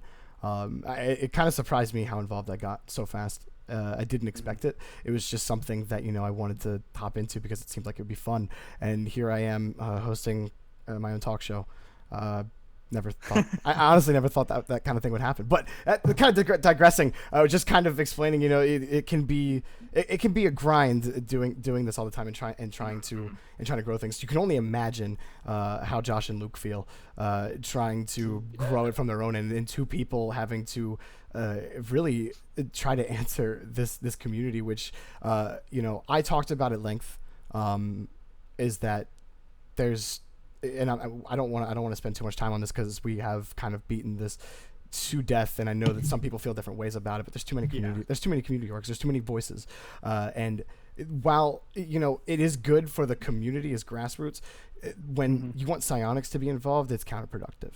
I think we're in just a phase, to be honest. No, I'm just. Yeah. That was kind of like my final point on that, but I kind of want to move back to what we were talking about earlier, because we do still have a lot of points that we kind of want to hit. Is consistent rosters. This is something that we need. Aside from needing more meaningful tournaments, needing more meaningful leagues. Let's set that aside, because obviously that is one thing that we definitely. But one thing that comes with that that I think that we have kind of listed as sponsorship from organizations. Real quick, Jorby, I think the stream might be slightly down, so you might want to lower your bit rate slightly. Yeah, I don't think it's Back for me. I think you're just having a little bit of loading issues. I had a blip. Press 1 in chat if you can hear us and see us. Making sure we have a Okay, blip. sorry, continue. Sorry to interrupt. Yeah, go for it. Just making sure. So, I actually, while Jorby's kind of chatting about that, I actually did want to pull in maybe and talk about specifically beyond part of team stability is the players involved. And I kind of want to talk about the professionalism around that, because there is sort of like that specific edge to it that kind of also does tie into a lot about what makes the stability and the consistency of teams in Rocket League. I mean, we've all seen it. The players do shift, they change, they're all different personalities, their ages are all very different, they've all got different things going on in their lives. And the question now comes down to where we are in the scene based on kind of where the tournament scene is, where RLCS is, where sponsorship currently stands. Where do we expect pro players to be from a professional standpoint? So when you say that, like, what exactly do you mean? Where do we expect them to be? Like, what, you mean where are they participating, or like where they are? Do we expect them? I mean, does the community hold the expectation that teams should be part of a consistent roster? Do we expect players to then adhere to that over and over again? I mean, are we forcing something? Is it a point where we're saying, maybe the team's chemistry doesn't work? Maybe they've got outside commitments and they just can't work to exactly what it takes to be a tier 1 RLCS team, and so they break off and kind of you pick up other players and things like that. You jump under different banners. Is the community expecting that, or are we still jumping the gun in that regard? I think it's a tough question. Like, I think we kind of, we hit on it earlier, where we're kind of we're in this tough spot right now where we're not on one side of the bridge, but we're also not on the other side of the bridge. Like we're kind of in the middle of this like swinging bridge where we don't really know what's going to happen. We can see the road ahead of us, but the wind is blowing and it's taking us back and forth, and we're really kind of questioning like what exactly to do, and which direction to go. I don't know where we really expect them to be. I know that we as the community want more team stability, but I don't think that we can really expect that out of them when there's just not consistency with everything that we've talked about already. So I think that. Go ahead, Scheist. Yeah. So I'm just gonna chime in real quick. So I'm gonna play devil's advocate real quick because it's fun. Yeah, absolutely. And chat, So chat, I would love for you guys to chime in too. There's been a lot of organizations. For example, Soar Gaming. And I know there's a couple more. My mind, I can't think of them at the moment. But there's been a lot of organizations that jump in the scene randomly. They're like, hey, all right, these guys want to be sponsored for free, right? We don't have to pay them. We get free streamers who can get our name out there, etc. Next thing you know, there's like drama. They fail. They don't perform well. In RLCS. They don't perform well in weekly tournaments or monthly tournaments, and they drop out. So, how much do you guys think the organizations are at fault as well? Yeah, I know there's a lot more to it, and contracts and all that stuff is very, very meticulous, and it's you can go on forever about how detailed those things are. But how much do you think they're responsible for the lack of consistency in Rocket League teams? Here's the thing. This is something that this is just straight business, and this is what's going to happen. This happens in every other esport. Organizations are out to grow the organization with or without the players. They are not concerned about how exactly a particular player. They're going to want the person that best represents their brand, and that is and really an organization should really be out mostly for its own interest to grow as a business. That's what you're out to do. You're out to grow as an esport and take your ethics and morals where you may. Kind of eliminating that from the equation here real quick. Orgs are out to grow the org, and so in turn players should be out to grow the player themselves. And so I'm not going to place fault on anybody, but everybody needs to do their due diligence in making sure they don't get fucked over. So again, last week, me and Leafax went really deep into this, and it is on my YouTube. Actually, still is probably a VOD on Twitch if you want to check that out. We talk about esports contracts more By the way, in guys, depth. if you're enjoying the stream, fucking drop a follow for these two beautiful men that you're seeing. All right, these guys deserve all the love you guys have. All right, please drop a follow. Sorry, Scheist selling out.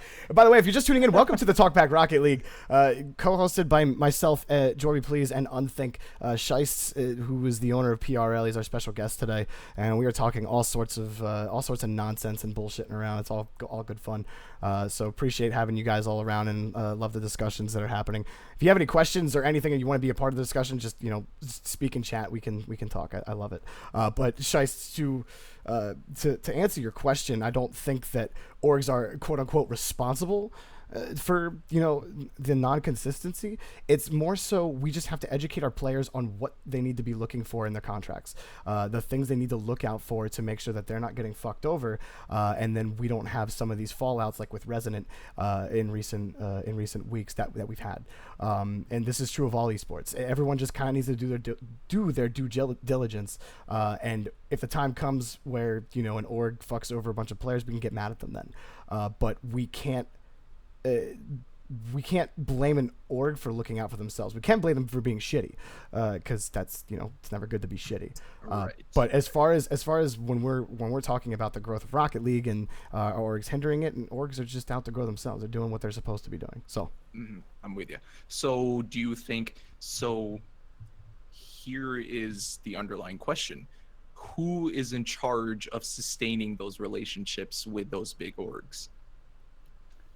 Let me ask a better question. Are you asking if tournaments need to be involved and tournament organizations need to be involved? Are you asking if personal? Oh, hold on. Let me finish. Or are you asking if players should be involved? Or are you asking if teams of players should be involved in that? Because there are three huge dynamics there, and the answer is all three. from very different perspectives. So let me give a personal example on Think, which you're very familiar with. So PRL does battle right tournaments, right?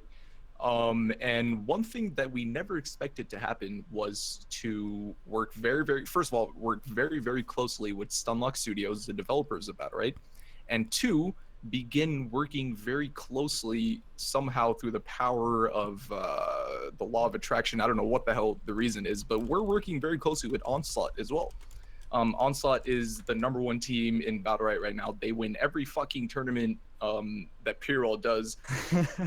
Yeah, they win every battle right tournament period. But yeah, they do. Yeah, period. Yeah, they're just ridiculously good, but they also do a lot for us in terms of promotion. We essentially, it boils down to, we don't have to tweet anything on the day of our tournaments because Onslaught has it covered for us. We just log on Twitter, we retweet whatever the fuck, whether it's a live tweet, it's we're going to semifinals, they'll have that tweet up, we just retweet it. So that's been a very, very beneficial relationship, and I feel like that's what Stunlock Studios wants as well. I feel like somehow, they haven't won them all, Glory said, but I feel like somehow that's very, very beneficial. So what I see there is synergy between the game developers, the tournament organizers, the pro players, and the organizations that sponsor those players. So in my opinion, that's the ideal. And I don't see that in Rocket League at all. It seems like in Rocket League, it's the Wild West. It's every org for themselves, right?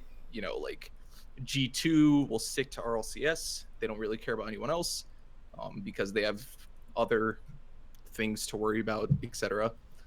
I'm rambling a little bit at this point, but I feel like what this presents is an opportunity for smaller orgs. And Snasky, Scheist, I'm going to interrupt you for 1 second. Scheist, I do want to mention, we're all really heavily involved in the North American scene, so anything we kind of say, EU, I agree with you, EU is definitely way more stable, but when we speak with assumptions, just assume we're talking about North America, because that is the region that we are most involved with, so just want to clarify. Snasky, we get, in our PRL EU tournaments, we get Northern Gaming, we get Flipside, so, we're very happy with the EU scene. The EU scene has this down.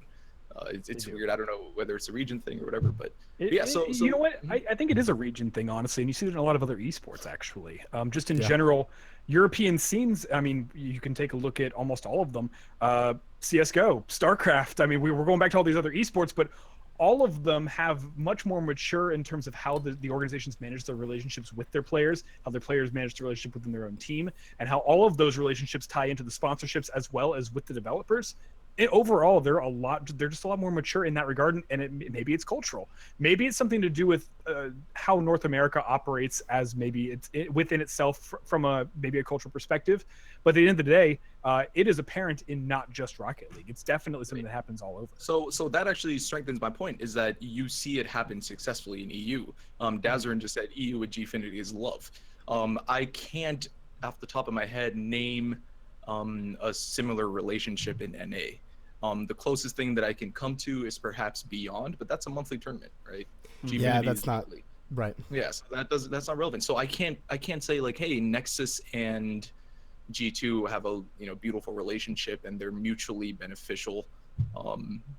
You don't see that. It is a question to wonder, who is doing what and who is responsible for what, who is accountable for that part of the relationship, which is the original question that you kind of came back to. And it's hard for us to say in Rocket League right now because we don't have the bearings and the foundation. We don't have it. Europe has definitely figured it out a lot more. They've got a little bit more pieces to the puzzle. But overall, as a community, we haven't quite figured out where we want people to be held in terms of, hey, as a team, you should be aligning yourself in this way. Or, hey, as an organization, when you align with a team like this, these are the things that the community values. These are the things that we're looking to grow. People are kind of stepping in, and there isn't really a guided path just yet. The overall issue that, Scheist, I think you said it best with your phrase. It's the Wild West of Rocket League esports. Everything is all over the place, and there's no trust within a single system because we just don't know who's going to succeed and who's not, because everything is just kind of out for themselves. Just kind of repeating your points. Yeah, so that brings up the problem: is that the player's fault? Is it the team organization's fault. Do you guys think that G2 should be like, hey, we're going to make it a requirement for you guys to participate in one of these weekly tournaments, because A, you'll help the Rocket League scene grow in general. You know, we'll get more viewership. You guys will be on stream. It's just a win-win-win.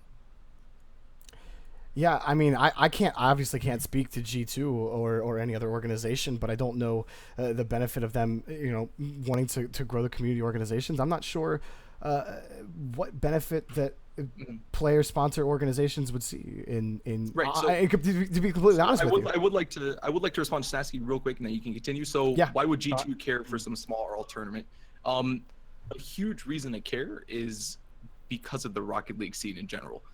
There is a problem where even big monthly tournaments that G2 would care about are not getting the type of viewership that RLCS is. It's Rocket League is a fucking shit show because RLCS is humongous and wipes out everyone else, and then there's a second category where even everyone from Beyond to goddamn whatever small org there is. If you were paid to essentially focus on RLCS and then as a streaming personality to make additional money from that, why would you go in to play $100 tournaments where you might not actually win? Yeah, I don't see the benefit. Step back? Why would you step into that? You don't see the benefit. To grow. Okay, go on. RLCS has polarized the community in that regard, and they are and Psyonix is going back and kind of, making amends to that because they have seen the results of that kind of as a byproduct. But yeah, as it stands, that is a significant issue. Put yourself in. If you're the owner of G2, put yourself in his shoes. What benefit do you get? We're just keep coming back to that question. How does this benefit me? And it sounds so selfish, but in org to grow, they're going to look at the best way to grow themselves, and there's nothing wrong with that. They should be. It might sound selfish, but that's the reality of the situation. There's no benefit. There's no direct benefit. There's no chart you can point an organization to that says if you have G2 participate in a community tournament once per week, it's going to grow this org. It's going to grow the community. There's no statistical. There's no. Right, it's all speculation. Exactly. There's speculation, and honestly, I would argue against it's not going to help it. That's my opinion on it. I gave you guys my opinion on this earlier. If you want to grow this team, there has to be funding, and I think that's why we have to. Why it kind of goes back to if RL Esports is going to grow the way we want to see it, it's going to come from Psyonix. It's not going to come from us because there's only so much that we can put into the scene. So I just, I don't. And they shouldn't care about tournaments that don't benefit them. That is my opinion. And this is coming from a guy that loves the organization I'm a part of, that wants to see it grow. So, but yeah. So I would like to clarify, like I mentioned this earlier, is that there is a selfish streak with tournament orgs, and I just got out of a meeting with most tournament orgs, and we all echo the same problems, which is that, oh man, I wish Psyonix would be more involved. I wish pros would be more involved. But at the end of the day, we're not offering something to these people that would make us worthy of their attention, right? Which sucks to hear, but that's the sad reality. It goes back to my original point. The harsh reality is we need to put on a product that will attract that level of play. We need to give an enticing product. That's the basis. If you want that product, though. If we look at we talked about at the beginning, that's where the next logical step is for these pros, and the pros are joining them. You've seen it. The Kronobi is going to Liquor League, DreamHack is happening. All the lands, Gold Rush GG, and then if we even look at the bigger community orgs, I'll just use ours, guys, PRL and Nexus. We put on consistently high for weeklies, higher prize pool tournaments, and consistently net top level play. And which nets the higher viewership just from a community standpoint. And as the prize pools get bigger, you see more of them competing. So yeah, it's nasty. Okay, so calling for all of us to combine. I love that. Honestly, okay, so this is my unpopular opinion, and I know this would never happen. This is unrealistic, but my ideal world is if we just formed a super org. That would never happen. I'm with Snasky on that one. So. Got on this PRL, how we jumped. It's funny, you can take our history and combine it into 3 separate parts. The first part is when we began growing, right? We were struggling. It took us like 6 months to get shit together, and we couldn't get anything done. Then we met Glory Forge and Triumph Gaming, and they approached us. It was like a mutually beneficial thing. They're like, hey, you know, like instead of us both doing this thing, we're both trying to grow. Like, let's just join PRL. Let's work together. We gave Glory, like, he's a manager. He's like at the top. And that was the second step.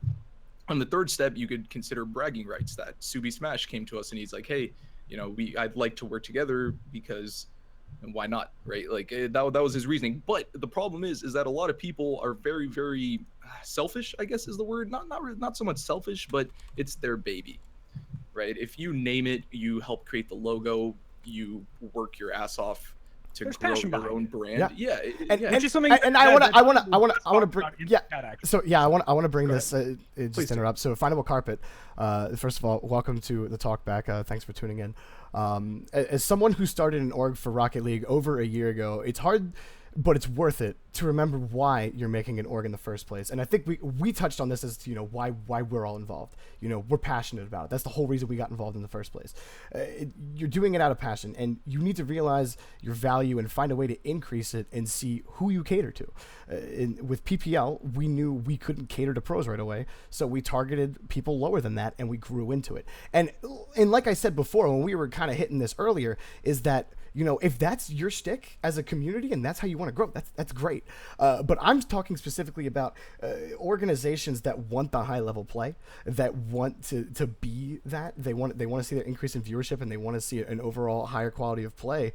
And that's why the whole like money aspect comes into it. I am not like, I love like everybody in this community. I don't want to see anybody fail. You know, I love everything that everyone in this community is doing. It's all great from a grassroots standpoint. It's sort of parallel to my point about organizations. But sorry, Scheist, I didn't mean to interrupt. I just thought Carpet brought up a really good a really good point there. Hey, hi Carpet, how's it going, man?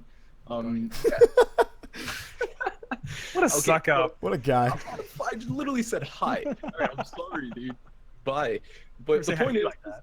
yeah, you're right. So the point is, I would very much so like consolidation, but I can't go out there and seek it because I am one of the owners of PRL. You know, I can't go out there and be like, hey, Nexus, how's it going? Long time no talk. We should fucking merge. I can't do that. And I wouldn't want to do that because I've been in that position. I've ran an org, I've grown it, I've made friends, Chimblade in chat, dude, Stranger Stranger, Unthink. Like all these people who are so dedicated to this. It doesn't take a rocket scientist to figure out that Carry Taz, for example, is very dedicated. Minecrafting Dad for Boost Legacy is very dedicated. Everyone cares so much about what they're doing and they consider it important in their own way. So I know people say like, hey, combine all these orgs, but you know, the same way we try to see things from pros perspective, we should also see it from these guys' perspective as well. It's not that easy. No, it's not. I mean, yeah. We've really kind of hammered this home, and there's a second part to all of this. The overall aspect that we were really talking about is like team stability, which is really the first whole half of this. But there was the second half, which I said at the very beginning, and then we didn't actually get to it until right now. When we're talking about our players, and we're talking about spectators watching our players, and we're talking about storylines, which is something that's lacking and something that we're about to get into, and also something that's just ever so prevalent and relevant every single week in this community, and that's professionalism. And I had kind of teased at it at the beginning of this segment, but I also talked about, thinking a lot this week about what is an acceptable expectation that we can have for a 15 to 19-year-old range of pros to have from a maturity standpoint, from a maturity level, and what do we have to expect out of young professionals that have never really had to be professionals in their life before? What do we have to expect out of them, and what is acceptable to expect? I'll kind of give you guys the floor on this one. Yeah, and to elaborate on that, why is that important to Rocket League as a whole? And there's a huge, backbone to Rocket League that if we don't kind of set up ourselves as more of a professional esports scene, we won't be taken seriously. There is a lot of other esports. This is a fairly saturated, growing, but saturated, slowly becoming saturated as well market.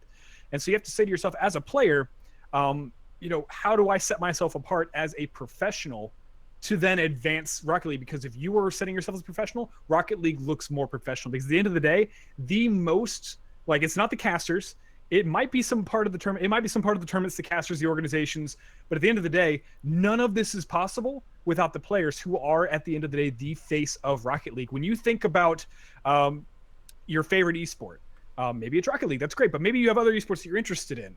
You think about those professional players that you go to watch, that you get hyped for, that you get excited for, because you're there for the passion for those teams and for those players who are playing on those teams. And I was watching Hiko, who is a Counter-Strike player, who was recently departed from Optic and was formerly on Team Liquid, which is one of the largest organizations in North America. It's probably and typically, absolutely, and they host one of the best North American Counter-Strike teams, and he spent about 2.5 hours talking about the complications behind being a professional within Team Liquid and all of the things that were going wrong and all of the lack of professionalism within Team Liquid, which was eventually the end and the undoing of that relationship for him.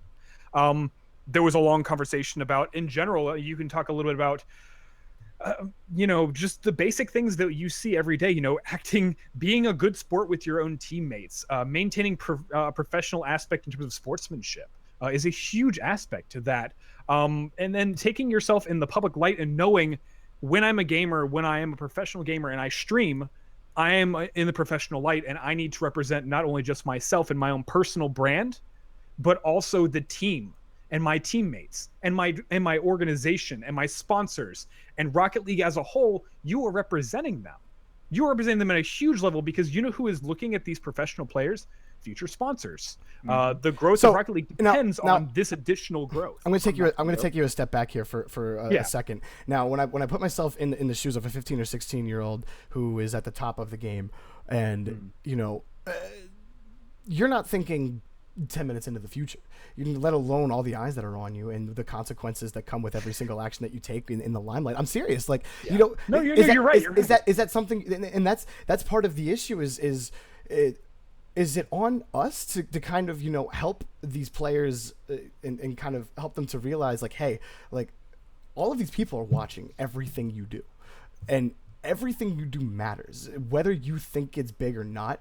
Is someone out there is gonna like make a deal out of everything that you do. They're watching, and if you like you said, potential sponsors. But when I take a step back and I think about being 15 or 16 again, I can't even look. I can't even look to next week, let alone all of the consequences to every action that I take with sponsorships and everything. It's just so much.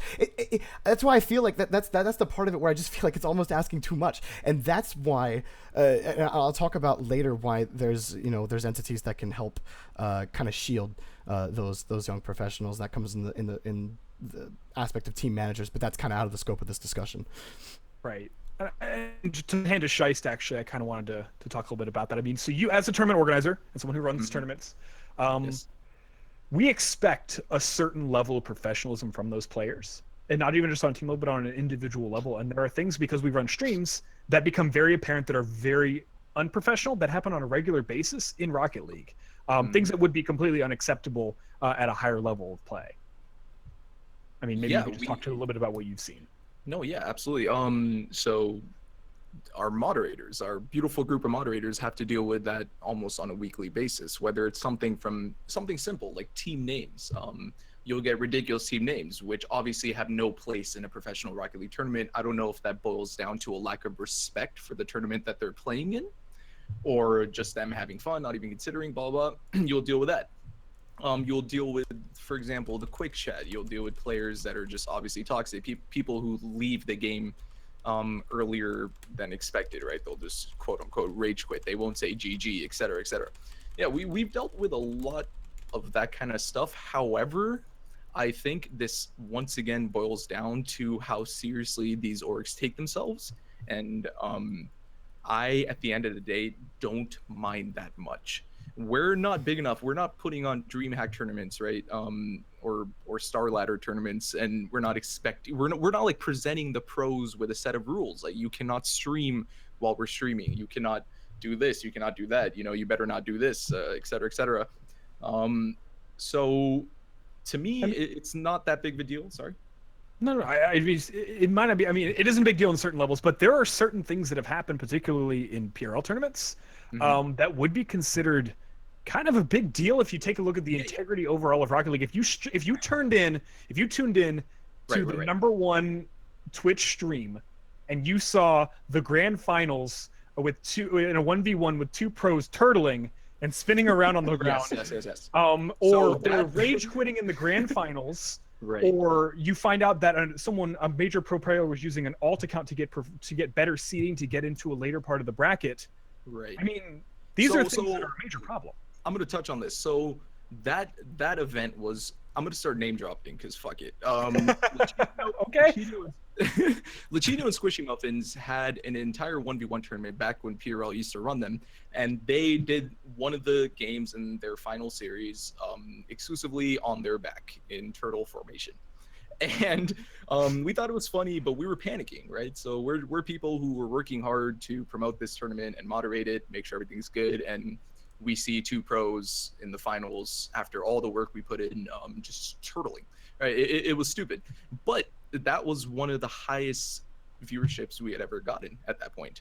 Secondly, there's YouTube videos out there. If you literally search like Rocket League Pro Tournament or something, you'll see someone like kind of just took our VOD, which is fine, we don't mind, but it's up there in viewership. So it got us a huge amount of promo. So it's really weird how to I guess quantify how much of a fuck up the pros are, or how much they fucked up. Sorry. Please fix that sentence. Yeah, sorry, I fixed it. Either is, I'm standing by the initial one too, but the point is that fair enough. So, but then you have another example, Corrupt, who we all know and love. He had a time in one of our tournaments where he said, "Can I get a fuck my ass in chat?" Right, so that was something where we're just like, "Yo, this is in the quick chat window," which we listen, then learned we had to start blocking out. While we all laughed, can you not do that again? Casting, I'm pretty sure, and he was just, and both the casters were like, what do we do? This is something, like, what do we do? So, in short, there's a lot of times where pros will take initiative where it helps us, and it's in a really strange way because we're such a small community. A lot of things are more forgivable than CS:GO and League of Legends, etc. Right. But at the same time, like there's some characters in the community which are just fucking stupid, and I know there's a whole meme fest behind them, and it's like it's funny on Twitter just to like it and retweet it and move on, but it does negatively affect the scene as a whole. Yeah, I completely agree. Whether or not the other players and other pro players and the casual viewers that watch I guess they're not casual if you watch every single community tournament. You're a hardcore viewer. It's not, you might think it's funny, but if you're looking at organizations or casual viewers, they just see it as childish. That's what it comes off as. So one thing I want to just bring up real quick is that when I was younger, and I'm sure you guys can attest to it, is we didn't really care much about what other people thought about us, right? So I would go to malls with all my friends and we would just be screaming and just like calling out people, just like, hey, look at that guy, look what he's wearing, right? And it was fun to us. But at the same time, if you put yourself in their shoes, it doesn't feel that good. Like, we put in time to organize these tournaments, and it sucks to get a fuck my ass in chat. Which totally invalidates the seriousness of the tournament, right? Yeah. But so ask yourself this: if you were at a LAN event, would you expect the same decorum? Would you expect the same conduct to be? Would you let that slide at that point? I mean, there's a considerable difference in investment versus an online tournament for both the players. I think you have and the next logical step is that's where this is going, is that eventually Rocket League is going to be moving to a LAN-centric esport.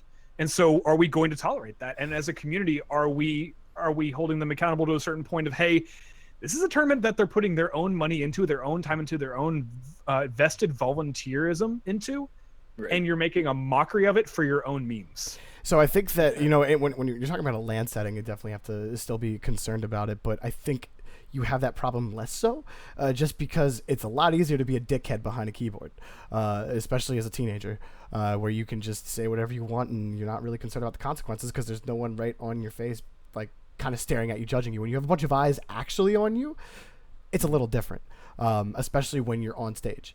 So I think that, and nerves can get to you and everything like that. So like there's more on their mind at that point in time than wanting to be a heckler. I'm not saying that you won't have your hecklers. I'm just saying that the problem is less so. But my point behind that is personal brand is something that transcends online to LAN. Yes, it's the exact same thing. If you walk in and if you are that shithead and you walk into LAN and everyone knows you as that, I mean, no one's going to take you seriously there. You could be the best Rocket League player in the world, but the community is going to take that as a down step to where we could be as a professional scene. And I'm not saying, guys, I'm not saying wear a suit and tie to play a LAN. And I'm not saying let's take it seriously. This is video games. We're supposed to have fun. Video games. It's video games. Video games. When you show up at the LAN, you're gonna have to meet those expectations. Either you're gonna have to meet those expectations and be just as much of a dickhead as you are online, or you're gonna have to spend that time fucking not apologizing, but making people not have that perception of you, right? So it doesn't make sense to me. Like, why act like a dickhead online if you want a future in the video game? So I'm gonna tell you a hilarious example of this. In I believe it's League of Legends, there was a professional player who got in an altercation with Richard Lewis, who's a esports journalist, and they got in an altercation on Twitter where the guy was being just a total shithead, and then showed up in person, and Richard Lewis choked him out behind stage and wasn't allowed to go back to the event. But you see what I mean? Like, people take this shit seriously. It's a real thing. Like, your online persona is just as much involved in this, and that's something that you, in your head, you separate them. In your head, you separate them as an esports professional player. You are a professional. The pro, as Jorby opened up the stream with, you are a professional. Pro equals professional, and you gotta keep that in mind if you want to advance in Rocket League and you want to advance this community's interest as an esport. You're gonna have to do that, and what it comes down to is personal branding. And this is a point I wanted to touch on, and this is something that I genuinely believe is the biggest part of professionalism for players, and it answers the question and the concern around everything else that we have: rage quitting, alt accounting, boosting, questionable conduct on stream, to say the least. And something that I'll come back to that Hiko stream that I watched, because he ended the stream with this: if you want a career outside of being a pro player, you need to build your personal brand.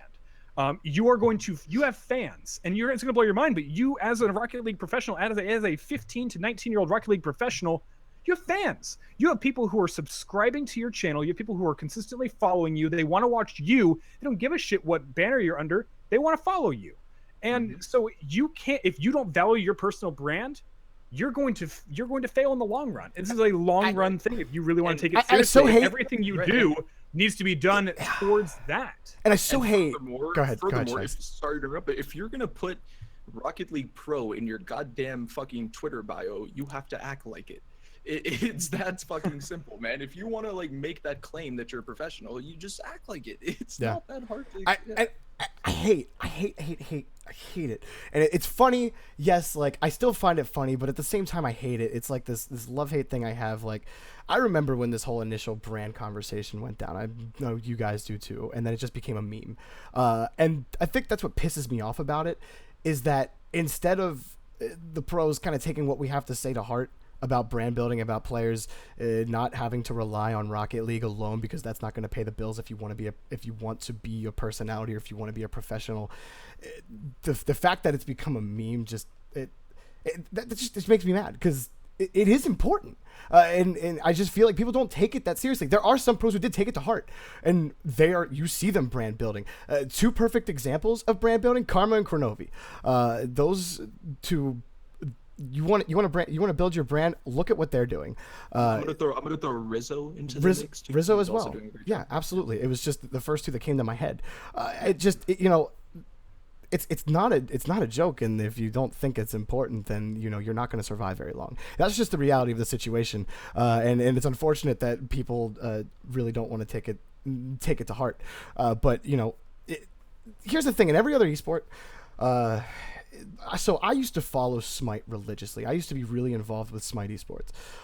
Not from a not there wasn't really a lot of community organizations for Smite that I could get involved in. I was mostly just like a very hardcore viewer, and I watched a lot of pro streams.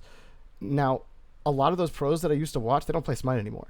They're still pulling thousands of viewers because they realized the value in themselves, and people loved watching them stream. And I remember one in particular, Lassus, he was kind of scared to move away from Smite at first because he didn't really know like what that would do to his viewer base if he could actually like make a living, streaming and being an entertainer.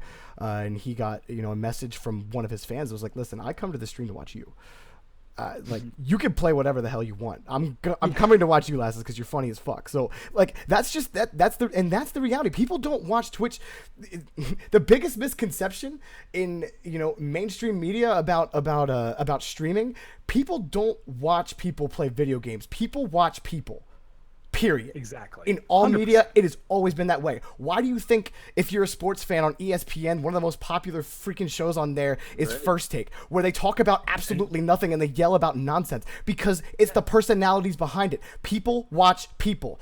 That's it.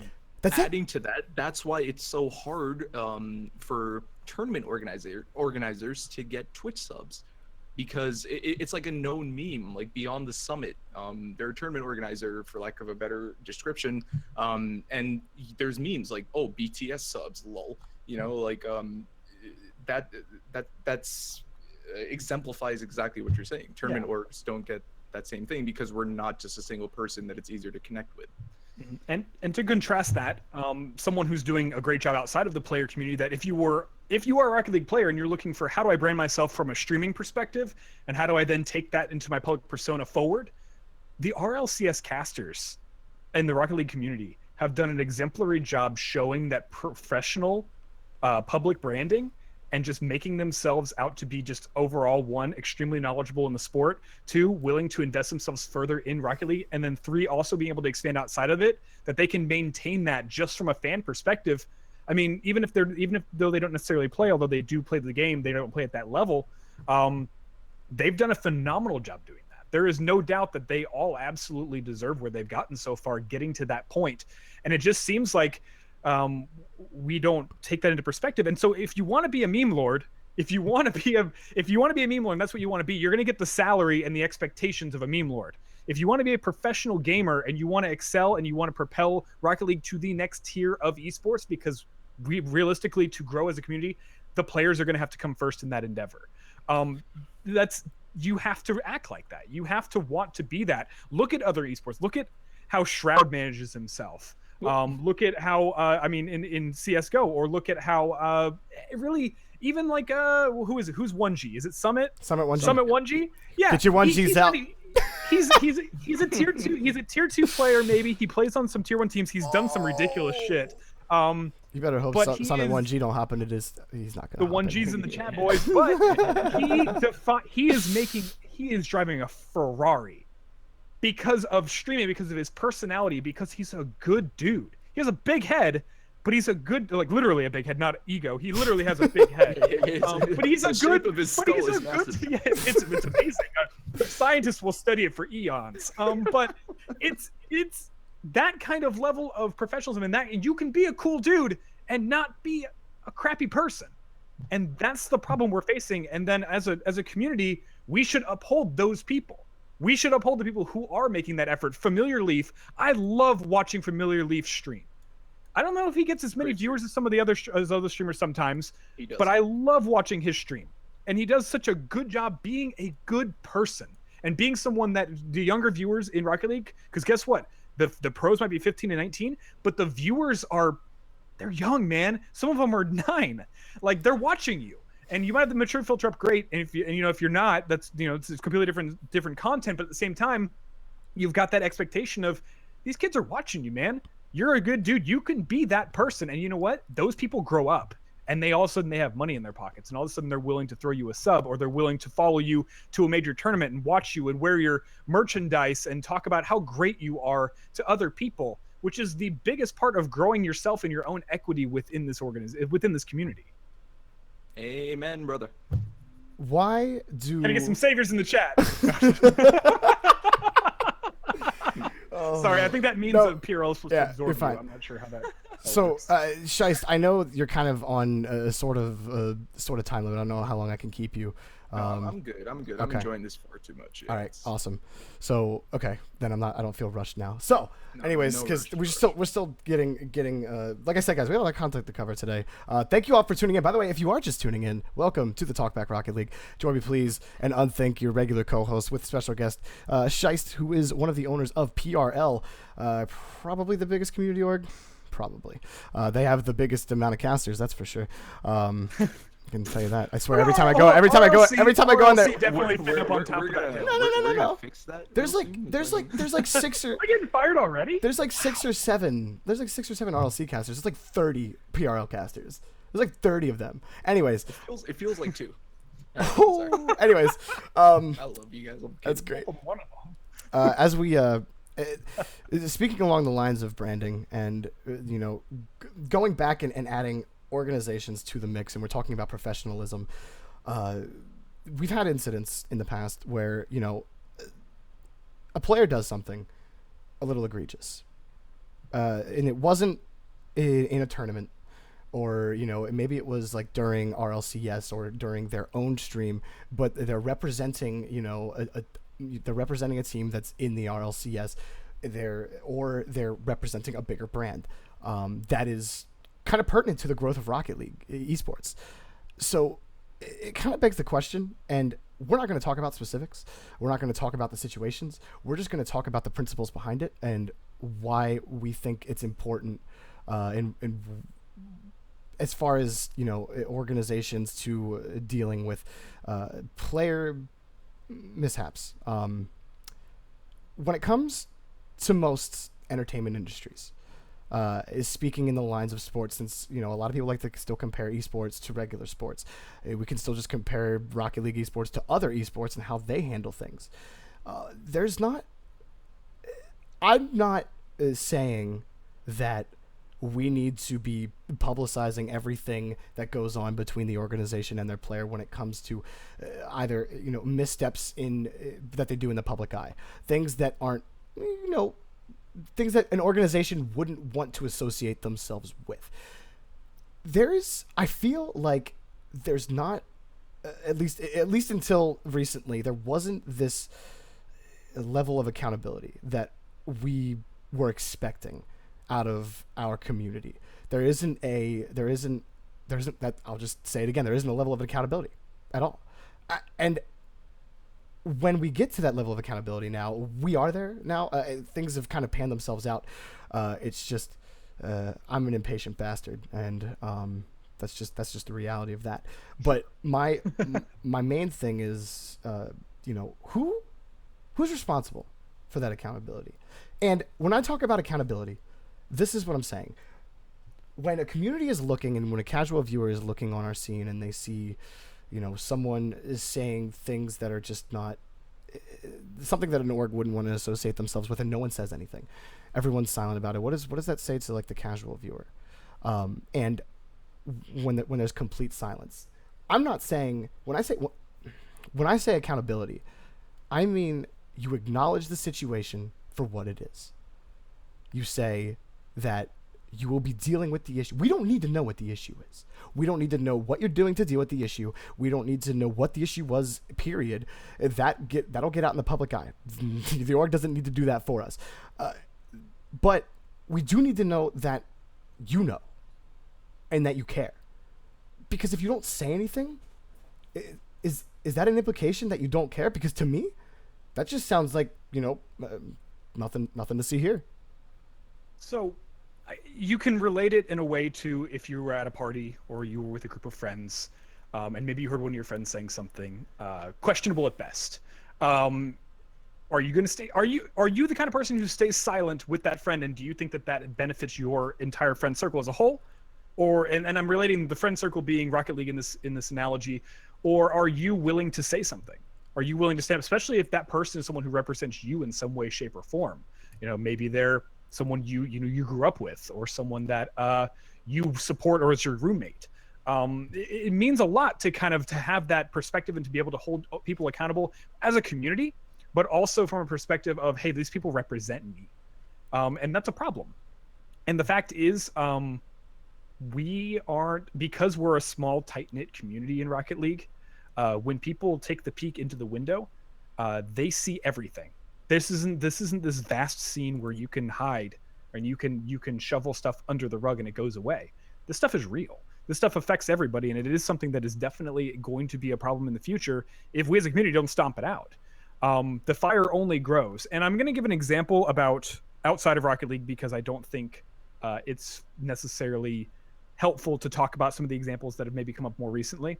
But there's a player called Avilo in StarCraft 2. And if you haven't, please turn down your volume on your headphones and go YouTube Avilo Rage Quit. And it will speak volumes to the kind of player that Avilo is. Avilo ran into a couple issues in the community where he may or may not have said or done some things that are questionable, best in terms of the actual ethics of StarCraft, as well as just in terms of holding up a level of integrity that you would at a particular professional event, and was then completely scrutinized and chastised by the community, completely shut out in that regard. And you know what? Sometimes that's what a community has to do at a certain level. Sometimes the community doesn't have to do anything. Sometimes the organization is so public and so swift about something, you don't have to worry. There was an Overwatch player that I recently saw and got a link to, that raged out of a tournament after some pretty offensive speech, and like literally that within like the hour, his organization had fired him and then publicly placed that information out on the internet and made a press release saying they don't stand for that. That does not represent their organization. You don't necessarily have to go that far. I'm not saying that anything has come up that's particularly that severe. However, it does bring into perspective that, hey, that brings your organization to good light. It sets very clear standards and expectations, and it brings a level of professional and saying this isn't tolerated in our community. It makes sense to take that to that level, because when you don't, it's tolerance by acceptance. And no one is like asking for, anyone's heads. We're not asking for that. It's just, if you take yourself seriously as an organization, you take yourself seriously wanting to grow, then you don't want to associate with that kind of toxicity. At least I wouldn't think so. And if you do, well, you know what? That's your thing, and you can rest your laurels on that and let the dominoes fall where they may. But I think I could speak for the majority of organizations when I say that they don't want to be a part of that. And like we said before, non-acknowledgement is in every other avenue of life. Non-acknowledgement is almost implicit. What's the word for it? Complacency with the situation, and I'm not complacent with it. With some of the things that have happened in our scene, sometimes I feel that there's not enough being said about it, and so I feel like I have to say something about it.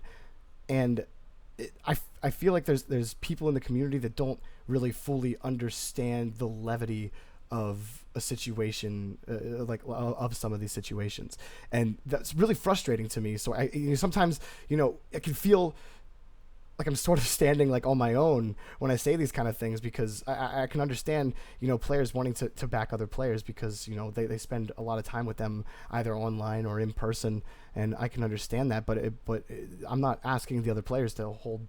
I mean, other players should hold their peers accountable. That would be amazing. But if an org is going to represent a player, then you at least need to acknowledge the situation and let us know, like, hey, we're not okay with this kind of thing. And I think there has been that level of accountability within organizations, from a back end perspective, from maybe like a less transparent perspective. But it seems to be it's a pick and choose kind of thing. Like sometimes we get a glimpse in the window and we get to see a little bit about, I don't condone this. I don't think that this is how we should be represented, and they publicly state that. And then sometimes, maybe due to favoritism, maybe due to circumstantial reasons, that stuff is kind of kept hush-hush and kept behind closed doors, without acknowledgement at all. And it seems like there's kind of a mixed bag in terms of what we actually get in the Rocket League community. I'd give examples, but I think that we know that there are definitely some blatant examples. Scheist, you sounded like you wanted to say something. I did. So I'm just listening to you guys and completely agreeing with everything you guys are saying. One thing that I would like to add is the worst thing that we can do as a community is to it's hard to put this in words because everyone has their own opinions. You guys, I know, witnessed this firsthand on Twitter. But the worst thing we can do is go out of our way to defend a situation which was clearly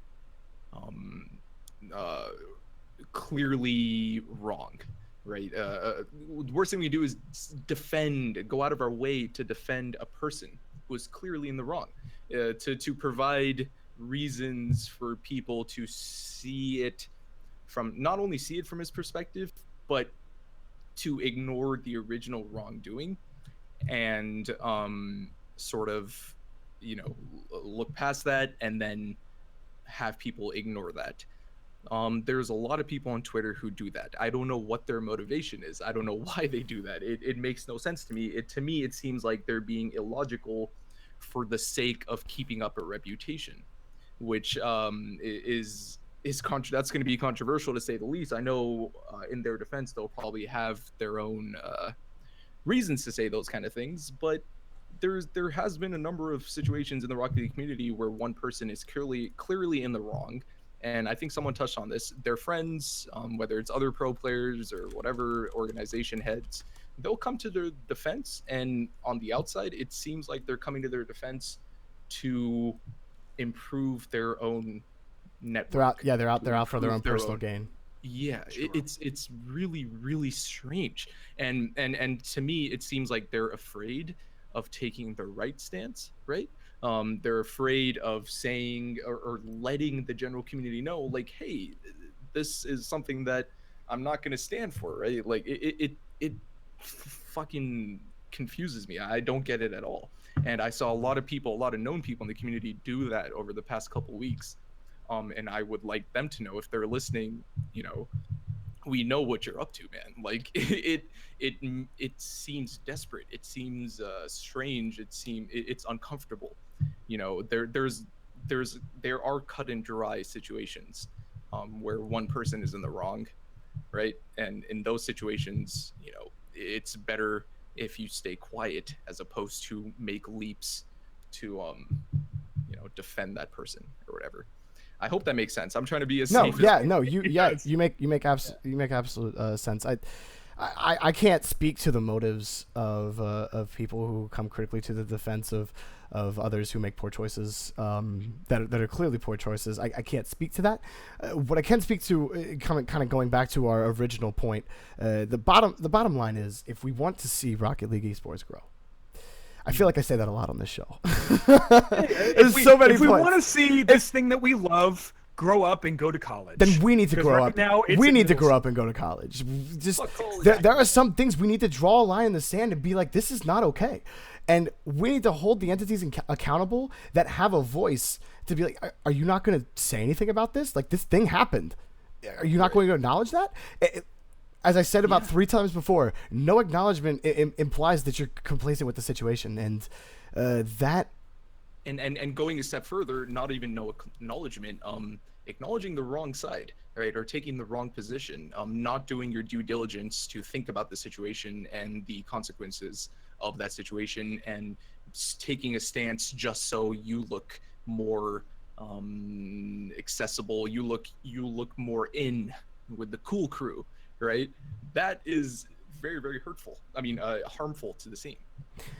I feel like there has to be some sort of effort on maybe on our end. Like, is it something that we need to do to, because I care about some of these pros, like the growth of these pros and some of these pros that I talk to. I don't want to see them fail. That's not in my interest. That's the opposite. That is exactly the opposite. And their personal brand affects Rocket League as a whole. We want to see you grow. And so do we have to put it like them? Do we have to put it upon ourselves to be the vehicle that can kind of show them the way to be professional? And to clarify, we're talking about those situations where, like I said, there's a cut and dry set of options in terms of what is right and wrong. Right, it's not like, okay, this is a gray area or something like that. No, it's like, okay, this guy fucked up. Very, very clearly he did something that's wrong. We're talking about those situations. So the things that you know are Yeah. wrong. And you know what? And There's everyone obvious involved in these things typically, initially, they know it's wrong. And sometimes sometimes there's backdoor feedback that we don't see, and that's fine. I think that that's good, and I think that's a very mature approach. However, when you're in the public eye, you've moved beyond the ability to do that at a certain point, and there needs to be some sort of at least acknowledgement. And sometimes there's personal acknowledgement, sometimes there's not. I think that the personal acknowledgement is a good first step.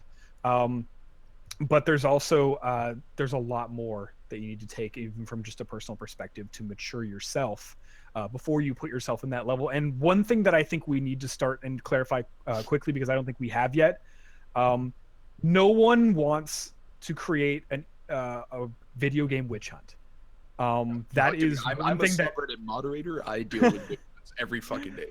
there are witch hunts, and This there is- are witch hunts everywhere. And you know what? There are witch hunts against organizations. There are witch hunts against individuals. That happens all the time, and that's not what we're advocating here. No, no, and that's not the point of this conversation. Actually, quite the opposite. Yeah, the point of this conversation is to help the ones that are having trouble and to bring accountability to the scene. And there is accountability in the scene. I'm not trying to imply there is none, but it's more of a public care, because it just feels like people don't care.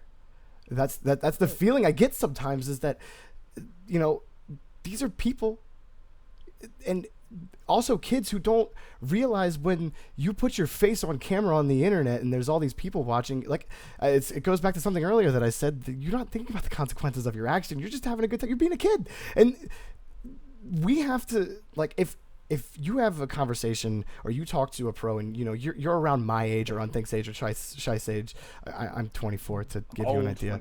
24 as well. Yeah. So I'm 26. So, you know, if you're in your mid-20s, we've all been there, and we kind of know, like, the next step you have to take to kind of get out of that a little bit. So, you know, we can be the vehicle for that, and I'm not saying that we have to be. I'm just saying that we can be. And if you talk to pros and you want to see them grow, then it wouldn't hurt to be that vehicle. And I think that is one way that we can really progress, because we're going to say it 1,000 times, I'm not advocating a witch hunt. I'm not going to say a witch hunt, and that is unproductive and not anything that I want. So, right. And so just to kind of like to tie that all together, there is a world beyond Rocket League where obviously things go wrong on stream, things happen that you don't necessarily anticipate.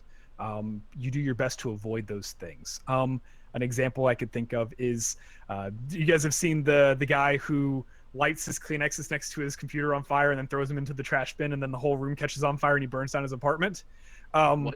Excuse me? So there's a video out there. You can Google it. Man sets fire and burns down apartment. It's not that hard to find. It's pretty and I promise you this is going somewhere, and I'm not just being. I don't know, man. I promise. So that guy was on stream and made a choice to set those tissues on fire. Now, at the time, it probably didn't seem like that big of a deal, because he figured, I can just stomp it out. That's not that big of a deal. Threw it into the trash can, and immediately, as whole room catches on fire, he starts trying to stop it. He takes cardboard and starts trying to push it out, and it waves the flames and makes them bigger. So, yeah. If you are trying to make the whole point, I promise, the whole point of this is when you're on stream, sometimes you do stupid shit. Sometimes you make big mistakes, small mistakes that become big mistakes much later. The difference is knowing, and just knowing as a person and thinking. Just take 2 seconds to think about your actions and how they affect you, because you don't know what kind of fire you're going to start with something you do. Maybe you started the evening doing drugs or drinking and you started that out, and then you jumped on stream and you made a mistake. Knowing not to do that is a hard lesson to learn. Taking a second to think about your actions as a young adult is one of the most difficult things to do, especially for a developing brain. But it is one of the things that is going to help you in your growth as a professional, as you start moving forward, as you become a streaming person people are watching. And you know what? If you thought for 2 seconds, you wouldn't light the tissues on fire. You just wouldn't. Yeah, yeah, right. Don't light your tissues on millions. fire. Go watch that video if you get a chance. It is solid entertainment. And Zale said in chat, you know, he thinks that even older pros should be the vehicle. I actually do agree with him, guys like Gibbs, but I just don't think there's enough of them. So you know, we kind of have to be the stopgap. Adding on to that, there's more so older people or people who are somewhat, you know, their personalities in the scene that are taking the wrong stance. Yes. So it makes it even harder. It makes it so hard to in their pros and their those older pros around our age are the ones that the younger pros kind of look up to, and so it makes it harder for us to kind of prove our point here, or to kind of get our point across, not to prove our point. So yeah, guys like we need more guys like Gibbs. It would be an immense help to that particular issue in the scene. I think we'll get past these things. And we will still grow. It's just it's growing pains, man. It's gonna happen. It happens in every sport. So, but you can't be like, well, it happens in every sport and then not do anything about it. You still have to acknowledge it, and you still have to take care of it. That is just the nature of how this all runs. Sure. Yep. 100%. Welcome. I think we've touched it. I think we've targeted this whole conversation down to kind of exactly where it needs to be at this point. Yeah. So I just want to drive in people's head, please. If you're an org leader, or if you're an influential person in Rocket League, think before you fucking tweet. Please. It is very frustrating for newcomers to come to our scene and see people who are very involved to just take blasphemous standpoints on topics that are very, very obvious. What about unicorns? How do you? Well, me and Unthink are very divisive on the unicorn issue. We'll get into that later. We can do that on another episode, but not this week. That's a topic for next week. If you're just tuning in, well, that sucks because we're about done. But thank you for tuning in. You can catch the entire VOD really straight after this show is over. I do upload all of the episodes to YouTube. I'm going to start looking to upload them to SoundCloud as well. So, you know, people who don't have YouTube Red can listen to it on SoundCloud when you're driving to work or whatever. SoundCloud. Right. Definitely appreciate everyone coming out. Guys, I'm gonna turn it to chat real quick. Just kind of, if you have any questions, I like to do a quick question and answer at the very end. Anything that we discussed or anything in Rocket League in general, it doesn't have to be related to anything that we talked about today. It can be literally anything as long as it's Rocket League related. Don't ask about Scheist bald head, or also about the PRL land coming up, which we talked about earlier in the show. So I'll turn it over to you guys for a little bit, but I'm gonna bullshit with Unthink and Scheist while those questions will rile up. Yeah, I'm an open book. If you guys have questions, burning questions, please ask. Hey, when are the Scheist body pillows going to be available in the store? Scheist, where do I get one of those? We're currently speaking to manufacturers. China wasn't cooperating, so we're contacting Mexico. China. Dizu says, Jorby, why do you look so much like me? Dizu, I've never seen a picture of you. Do you really look that much like me? You don't look like Dizu, but let's just let Dizu keep dreaming that. Jorby, are pineapples on pizza okay? I'm not doing this. No. Playing PUBG. Pineapples on pizza is not okay. And if you like Hawaiian pizza, you're wrong. I'm sorry. God, I said Rocket League. Hot dog sandwiches. This is how to get more me. accurately tacos. Listen, get out of here, gnarly. No, we're not answering. We're not answering those questions. That's it. When can I stop by and do a PRL cast? Dazarin. Ooh. What the fuck? Why haven't you already, sir? Actually, speaking of that, can you guys not ask me? You out for Chinblade. What happened? Can you guys not ask me to cast for you when I'm casting for other people or when I'm busy? That'd be great. Because every time PRL's like, "Hey Jorby, what are you doing? What are you doing, Jorby? Hey, what's up, bro?" And I'm like, cast you like, well, I'm doing other things. Well, you know, what the fuck? Yeah. Well, I spend most of the day convincing Chimblade to let you in, and then by the time I get to you, you're already taken. Yeah, and then Chim messages me. I don't even message him back. The book's already checked out from the library. I can't. Yeah, Jorby, can I just say, man, you're a wanted man in the scene, dude. Oh yeah, well, for sure. That feels nice. This is actually a good question from Progents. Do you guys think the competition needs to catch up to the top level? Like even STD, a top 20 team was no match for league play. Can I chime in actually? Oh, yeah. Dude, go. I love STD. Lumen is a part of STD, and he is fucking awesome. And I love their players. Memory, Lemon Puppy, Halcyon. They're all awesome. However, I do think that they went all fucking out 1 week of the year. They had an amazing day of qualifiers, right? And I do think there are other teams which are more qualified. For example, Ohana, who would have put up a better fight if they had qualified. So at the end of the day, I'm not trying to shit on SCD, but I do think there's a factor of luck and the way the RLCS is formatted. You know, there's not much we can do once I they think qualify. I think there's some truth to that, but at the same time, I want to point to the last week of RLCS league play, or at least the last week for Set to Destroy, and how they played against G2, where they just completely changed their theory of play. And how they attacked the ball and really tried to play G2 at their own game, and it worked. And I think that what comes with that is just playing the game more. And what does it take, ProGens, to answer your question, to get those top 20 teams up higher to a higher standard of play? Kind of echoing really what Scheist said, we just need more. We need a minor league. And ProGens, you know, you were here last week. I know you were here, and we talked about this week one. I'm not sure if you were here week one, but we talked about the need for a secondary league for players that don't make RLCS to compete at that bubble level, so they can continue to develop and improve. Because right now there's not another entity that gives those bubble teams an effort and a space to consistently improve and develop as a team.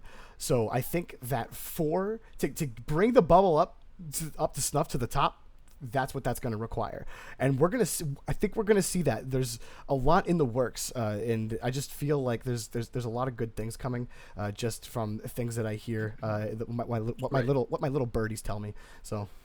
Yeah, one of the problems about the pro scene right now, or on the bubble pro scene, is consistency, and I'm sure all of you Rocket League players in chat can attest to that. Consistency is the defining difference between pros and non-pros. So I just don't think SCD is at that level of consistency, and I think there's a couple other teams that are. You can throw the word "yet" in there. You can throw the word Yeah. Oh, yeah. No, absolutely. Yeah. No. If there's anyone that's is right there on the cusp, it's STD, for sure. I'm just going up through the questions, trying to get through the You can memes. cast for PRL. You can cast for anytime you want, man. Just Oh yeah. let us No, know. we've been trying to get you in there, and yeah, I thought you got a paddling, you got grounded, and you were just. I just thought that's it, man. I thought Gnarly was just out of the scene, dude. No, I'm sorry. Wait, I'm sorry. Just to get some context. oh wait, were you talking about Gnarly? I love got Gnarly. grounded. No, Yeah, I'm sorry. No. Gnarly's got had stuff some- going on, but if Yeah, Gnarly, he's if got you've stuff got going free on. time and we're looking for folks, Yeah. we try to reach out to people we know. I know you have access to the place where we kind of check in for casters and stuff. So just keep an eye out for that stuff, because we're always looking. We love working with Nexus, with any of the folks really from any organization. We love you guys. So I mean, just of course, Gnarly, I I will love start working with them. PMing you. If I ever get a chance to actually to cast for other organizations, I try to take it. My life has been really jumbled lately and just has not. I barely had time to cast for PRL. Doing this has been like the one structured thing that I've been trying to make sure I do a week. And so just, you know, I'm working to get back into it, but as life moves on, as you get older, it's difficult sometimes. Certain things get in the way. Right. So you just opened a can of worms. I'm gonna start PMing you and just ask you as often as I can to cast for us, man. I miss you casting 100%. That's great. Dizu, I don't know if I'm really qualified, I guess you could say, to answer your question. He's asked, how could I go about trying to get more into the pro scene? Dizu, if you guys aren't familiar with the name, he's kind of, you know, getting up to that level. Dizu's really good, and I don't really have a specific answer right now. There's not really a space for those bubble teams. It just goes back to, you know, how do we get those top 20 teams up? There's not a space for it right now. And there's no ramp to get. I think to get exactly. Right, So right? We don't have that AAA. We don't have that AAA structure. You know, there's the majors, and then you have like the AAA. We don't have that AAA, which is where players go to develop. So Yeah, so there's what some folks testing the waters with the minor league and stuff like that, and weekly tournaments, of course, are a great way to get involved from a networking perspective, to at least find players that you think you can then work with to grow up. But yeah, I mean, some of the points we talked about today are the exact reasons why it's difficult right now. So my suggestion, just having seen pro players jump out of that bubble, is find a team, right? Find 2 fucking people you mesh with well, play in as many weekly tournaments as you can. That's it. Try to make it to the semis. You'll get streamed. And that's my suggestion. You know, you want to get your name out there. You want to make a splash. That's it. It takes a lot of fucking effort right now, which is what they were touching on. Is it's just not in a good state. It's not in a good state for bubble teams. That's just the reality of the situation. I think that with time, by the end of the year, you're gonna have a much healthier situation. I think there are more in other esports that I follow that there's a more defined path to getting up to just yet, and I don't think Rocket League is quite. We're working on it, but I don't think it's quite there yet. I mean, with there's a lot of there's a rank S piece to things where you can kind of jump in and start playing with professionals and get to that level. Matchmaking is probably the most accurate way to do that right now, but I mean, it's complicated at best. And it just, exactly what Shai said. Find two people that you think you can work well with, and then, over time, as you've seen, teams move, teams shift. You'll find people you work even better with. Maybe you find the right chemistry for what you're good at. Finding out what you bring to the table is going to send you a long way. Yeah, and then let's say you're killing it with one team, but let's say you can kill it with another team more. Your move to that other team will make a big splash around the scene. You'll get retweeted, right? Like, now I've joined this team, and people will watch out for you, right? So that's the whole point. You just gotta make as many splashes as you can. Yeah. Can I chime in on this one right here? Go ahead. Someone's 24-hour brain power said Boost puts on a cool show, but Market puts up the money for bubble teams to shine. The problem is the shining part of that. Market's viewership. I don't want this to turn into like a shit on Market thing. I really respect what they're doing, and I respect the people that work there. But the viewership hasn't been there for Market. I think it depends a lot on viewership. I think a lot of the Rocket League tournament scene boils down to viewership. So, I don't agree with that statement in particular. I think there's a lot of other places for people to shine as well. Switch to 2017. Love that, Sam. Oh man. And our entire session has been ruined by a single sentence from Dice. Sorry, but they had 900 viewers, but that's for like a team like Iris or something like that. It's Hold on, no, and then so that does bring a little bit of a point. The professional players and the players that you like to follow, that's who you follow into tournaments, no matter where they're playing. That's a good thing. And you know what? Market has slowly put their foot into the water regarding the minor league play. This is definitely what I would refer to as the beta of that idea. That's been an idea circulating around the community for a while now. There's good and bad coming out of it, and we discussed that on our very first episode. You can catch the VOD over at the YouTube as well. A very quotable episode. It's a quotable episode. If you catch the first 30 seconds, you will hear some things that change your life. You could just go to the clips. You could just go to the clips. You don't even have to go to the VOD. Clips. It's in the clips. Just go for it. We don't need to repeat it. But oh man, it's not. In the idea of the minor league and getting some traction around that, there are other people in the community now who already kind of had that idea, but maybe were, I wouldn't say late to the idea, but maybe we're just kind of trying to figure out the idea behind doing it right. That are going to start showing themselves doing that in just a little bit. So I think that's a hang tight conversation. I don't think that there's anything more than to say than that right now. Yeah, I agree. I didn't see any other questions to kind of touch on. So if you guys have anything else to say before we close? I think we should give one more shout out to Lan. Yeah, so Go for it. I would love to give a shout out to Lan. So sell out so hard, please. I'm gonna sell out. We got to sell out DreamHack first. Let's sell out DreamHack before we sell. Yeah, there's a whole weekend of Rocket League for you guys to be watching, and don't miss it. Yeah, so Friday and Saturday. I don't know if the Rocket League tournament's on both days, but I'm pretty sure it is. But just for the sake of conversation, I think Saturday for sure there's going to be a Rocket League tournament at DreamHack. It's a LAN. You're going to see faces. You're going to see reactions to goals and shit. Definitely watch it. Watching a LAN is unlike anything else in the Rocket League scene. And then you go to sleep. You're hungover. You wake up on Sunday and you tune in at 12:30 p.m. to Pro Rivalry, twitch.tv/Pro Rivalry. Follow it, like, subscribe, comment. And we're going to put on a Rocket League LAN called LAN Diego. It's LDS7, but the working title is Pro Rivalry LAN. Think will be there. Carrie Taz will be there. Jorby's boss. Corelli's gonna be there. Dapper, Matt, Sizz, Kimblade, Suvi, as many PRL folk as we could get down there.